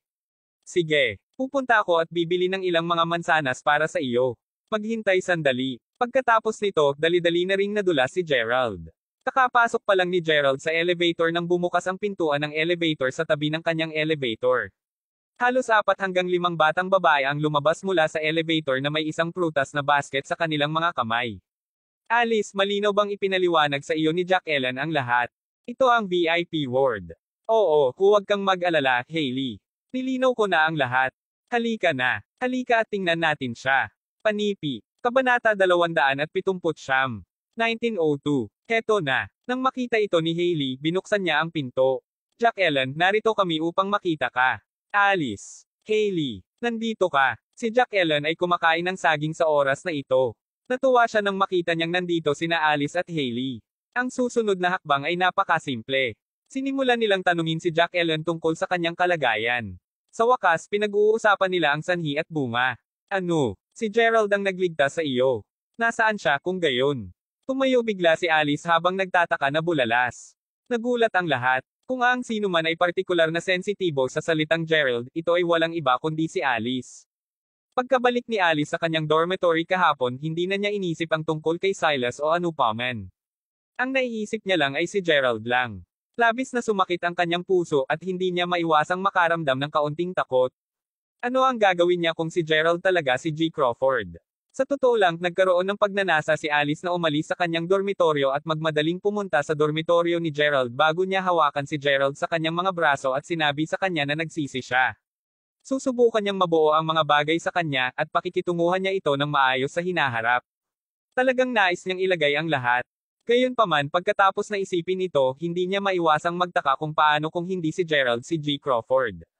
Ito ay dahil talagang isang nakakalito na tao si Gerald ngayon. Oh. Ayaw na niyang sabihin pa. Sa madaling sabi, naramdaman ni Alice na higit na nakakabit at hindi komportable kaysa dati. Kaya't sa tuwing naririnig niya ang tungkol kay Gerald, nais niyang makita siya kaagad upang tanungin niya siya tungkol sa mga bagay at linawin ang mga bagay ng minsan at para sa lahat. Kung tutuusin, pareho silang nawalan ng contact sa isa't isa sa huling pagkakataon. Alice, okay ka lang ba? Bakit ang lakas mo ng reaksyon? Hindi mapigilan ng lahat na makaramdam ng kaunting pagtataka. Ayos lang ako, hindi ko pa nakita ang kalokohan na iyon sa mahabang panahon, medyo nagalit lang ako nang marinig ko ang kanyang pangalan. Si Alice ay may kamangmangan sa kanyang mukha. Siya rin ay isang napakamatalino na tao, at hindi niya isiwalat ang anuman tungkol sa nangyari kahapon. Tama iyan. Ako rin. Galit ako na ganyan talaga ang trato sa iyo ni Gerald. Sagot din ni Hailey. Nagmamadaling nagtanong si Jack Ellen, Hoy, ano ang pinauusapan ninyo? Bakit hindi ko maintindihan ang sinasabi mo? Bakit si Gerald ay isang kalokohan? Jack Ellen, nagpapanggap ka ba o nawala talaga ang memorya mo? Nag-aalala na tanong ni Hailey at ng iba pa. Pagkatapos nito, sinabi nila kay Jack Ellen ang tungkol sa lahat ng nangyari dati. Hindi ako naniniwala. Hindi ako makapaniwalang makakasama ni Gerald ang iba. Sambit ni Jack Ellen habang umiling-iling. Tungkol naman kay Alice na tinanong si Jack Ellen kung naaalala niya kung sino si Jaden, simpleng umiling lang si Jack Ellen. Bukod dito, hindi alam ni Jack Ellen kung bakit, ngunit talagang nakaramdam siya ng kaunting pagkasuklam nang marinig niya ang pangalang Jaden. Ang naging estranghero pa ay ang totoo na naramdaman niya na parang kinukumbinsi niya ang sarili na si Gerald ang taong hinabol niya ngayon. Ito ay totoong kakaiba. Nang malaman ng lahat na ayaw na pag-usapan ni Jack Ellen ang tungkol sa mga bagay na nangyari bago pa ito, tumigil ang lahat sa pag-uusap tungkol dito. Tungkol naman kay Alice, napakatalino din niyang tao. Nasasabi niya na parang may labis na pagmamahal si Jack Ellen kay Gerald sa oras na ito. Ito ay dahil hindi niya mapigilan ang kanyang sarili na banggitin si Gerald sa bawat iba pang pangungusap na sinalita niya. Tinanong pa niya ang lahat kung napagtanto nila na si Gerald ay talagang medyo gwapo. Si Alice ay nakakaramdam din ng kaunting selos sa oras na ito. Naramdaman na parang may nagmamayabang tungkol sa gwapo ng kanyang kasintahan at kung paano niya nais na makasama ang iyong kasintahan sa harap ng lahat. Gayunpaman, ang nakababahalang katotohanan ay na si Gerald ay hindi kahit nakasintahan ni Alice ngayon. Buntong hininga. Bakit hindi pa bumalik si Gerald? Bibilhan niya ako ng ilang mansanas. Hindi ba dapat matagal na siyang bumalik? Naramdaman na ni Jack Ellen na parang nawawala niya si Gerald sa oras na ito. Kaya, sinubukan niyang tawagan siya. Nako, pinatay na ang cellphone ni Gerald. Ano ang nangyayari? Dapat may nangyari. Sa katunayan, ito ay dahil ang cellphone ni Gerald ay nawasak na ng mud ulash matapos na mahulog sa lupa. Bumalik sa 3 segundo na ang nakakaraan sa pagtatapos ni Gerald. Pagkababa, pumunta si Gerald sa fruit stall. Matapos bilhin ang mga mansanas, naghahanda siyang magbayad gamit ang kanyang QR code. Sa oras na ito, isang babaeng nakatayo sa tabi niya ay hindi sinasadyang tumama sa kanyang braso. Kabanata 280. Hindi niya hinawakan ng mahigpit ang kanyang cellphone at bumagsak ito sa lupa ng isang putok at nasira kaagad ang kanyang cellphone. Si Gerald ay mayroon ng cellphone na ito ng higit sa 2 hanggang 3 taon, ngunit palagi niyang ayaw na baguhin ito. Sa sandaling ito, naramdaman ni Gerald na medyo tulala nang kunin niya ang cellphone mula sa lupa. Nagmamadaling sinabi ng babae, humihingi ako ng paumanhin. Pasensya na talaga, gwapo. Hindi ko sinasadya. Bayaran kita sa cellphone mo. Bahagyang ngumiti si Gerald bago sinabi, okay lang, okay lang. Dadalhin ko lang ito sa shop upang subukang ayusin ito. Gayunpaman, natigilan si Gerald pagkakita niya sa babaeng nakatayo sa harapan niya. Natulala din ang babae. Ikaw pala. Ang parehong mga partido ay exclaim sa sorpresa sa parehong oras. Ang babaeng nasa harap ni Gerald ay mukhang 30 taong gulang na. Siya ay nakadamit ng napaka-elegante at siya ay may mahabang buhok, magandang balat, isang napakahusay na figure, at isang maganda ang mukha. Tiyak na siya ang uri ng tao na magpapalingga-lingga ng mga tao upang tumingin sa kanya ng pangalawa kapag naglalakad siya sa kalye. Bukod dito, mayroon ding isang batang babae na halos 4 o 5 taong gulang na ang kanyang buhok ay nakatali sa isang tinapay na nakatayo sa tabi niya. Pareho sa kanila ang ina at maliit na babae na sinagip ni Gerald sa tabi ng ilog malapit sa milk tea shop noong isang araw. Huling oras nang siya ay pumunta upang bumili ng milk tea kasama si Mila, narinig niya ang sigaw ng tulong at nagmamadali upang iligtas kaagad ang kabilang partido. Sa kanyang pagbabalik, nagkaroon na ng pagkakataon si Nigel na agawin si Mila. Si Gerald ay may napakalalim na impresyon sa kaganapang ito. Tingnan mo, si Tio Bayani. Nay, hindi mo ba hinahanap ang Tio Bayani sa lahat ng ito? Ang batang-batang babae na may buhok na nakatali sa isang tinapay na sinabi habang nakangiti. Tumakbo din siya kay Gerald at hinawakan kaagad ang kamay. Si Gerald ay may napaka-pamilyar at mapagmahal na pakiramdam nang makita niya ang maliit na batang babae, at kinurot niya ng marahan ang mukha ng maliit na batang babae.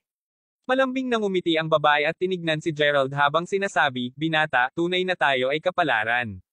Sinubukan kong hanapin ka pagkatapos mong mailigtas si Minnie. Nais kong hanapin ang pagkakataong magpasalamat sa iyo ng partikular. Gayunpaman, hindi ko inaasahan na makita ka dito ngayon. Upang maging matapat, ito ang kaso sa karamihan ng mga kababaihan. Palagi nilang naaalala ang taong nag-alok sa kanila ng tulong sa panahon ng kanilang pinakakritikal na sandali." Ito mismo ang nararamdaman ng babaeng ito kay Gerald sa oras na ito. Bukod dito, sobrang ligtas din ang naramdaman niya nang makita ang mabait na hitsura ni Gerald. Ang sinumang nasa sitwasyong iyon ay gumawa din ng parehong bagay. "Madam, hindi mo kailangang mag-alala ng sobra. Tinawag bang Minnie ang iyong anak na babae?" "Natutuwa lang ako na mabuti si Minnie," sagot ni Gerald habang nakangiti. "Gayunpaman, kailangan naming pasalamatan ka. Ang pangalan ko ay Win Thornton at ang pangalan ng aking anak na babae ay Minnie Tessa Thornton." Inayos ni Win ang buhok habang nakangiti at kinakausap si Gerald. "Ang pangalan ko ay Gerald. Gerald, hindi ka makakaalis ngayon. Malaya ka na ba ngayon? Kung malaya ka, halos tanghali na. Maaari ba kitang gamutin sa isang pagkain kung gayon?" Si Win ay kamukha ng uri ng babaeng matagal nang nasa lipunan. Bukod dito, siya ay napaka-mature, at bawat isa sa kanyang mga kilos at pagkilos ay lahat kaakit-akit. "Tio Gerald, mangyaring sumang-ayon sa kahilingan ng aking ina. Pwede kaming pumunta sa bahay ko at kumain ng sabay. Napakasarap talaga ng luto ng aking ina." Niyugyug ni Minnie ang braso ni Gerald at masiglang nakiusap. To be honest, malaya talaga siya. Gayunpaman, talagang hindi gusto ni Gerald na pumunta. Kung sa bagay, naramdaman niyang tama lamang para sa kanya na iligtas ang isang taong nangangailangan. Bakit siya dapat pretuhin sa isang pagkain? Gayunpaman, nagmamakaawa sa kanya si Minnie na pumunta na ngayon. Hindi kinaya ni Gerald na bigwan si Minnie. Sa gayon, tumango siya kaagad. "Nga pala, Miss Win, bibili lang muna ako ng mga prutas para sa isang kamag-aral ko." Sa oras na ito, biglang naalala ni Gerald si Jack Ellen. "Boss, nasira na ang aking telepono kaya't hindi ako makabayad gamit ang QR code ngayon. Makakapagbayad lang ako sa cash." Pagkatapos niyang magsalita ay inilagay ni Gerald ang kanyang kamay sa kanyang bulsa. Gayunpaman, bigla niyang naalala na nakalimutan niyang dalhin ang kanyang wallet at ID dahil naiwan niya ito sa Lamborghini dahil umalis siya sa pagmamadali dahil sa galit. "Boss, magkano po ito sa kabuuan? Babayaran ko ta. Gayon din, maaari kang magpadala ng isang tao upang matulungan akong maihatid ang mga prutas na ito sa ward sa paglaon. Sabihin mo lang sa pasyente na ang kanyang kamag-aral ay lumabas na kumain kasama ang kanyang kaibigan." Ngumiti si Win at nagpatuloy, "Nga pala, Gerald, bibili din ako ng bagong cellphone para sa iyo." Ang dahilan kung bakit sinabi niya ito ay dahil napansin niya na parang hindi masyadong balisa si Gerald sa pasyenteng binibisita niya. Malinaw na nangangahulugan ito na hindi sila nagbahagi ng anumang espesyal na relasyon. Sa makatuwid, nagpasya siyang magpasya sa kanyang ngalan. Sa totoo lang, ang desisyon ni Win ay ginawang napaka-komportable at ginhawa ni Gerald. Sa katunayan, hindi niya nais na bumalik sa ward upang makita si Jack Ellen na umaakma sa kanya tulad ng isang sanggol. Masayang sumaya si Minnie habang hawak ang kamay ni Gerald. "Yay! Pupunta si Tito upang kumain sa bahay ko." Si Minnie ay napakalapit at nagmamahal kay Gerald na nagligtas ng kanyang buhay. Matapos makapasok sa BMW 7 Series ni Win, nakita ni Gerald ang card ng negosyo ni Win sa kotse. Talagang natigilan siya matapos itong makita. Napakabata ni Win, ngunit siya ay naging boss ng isang kumpanya.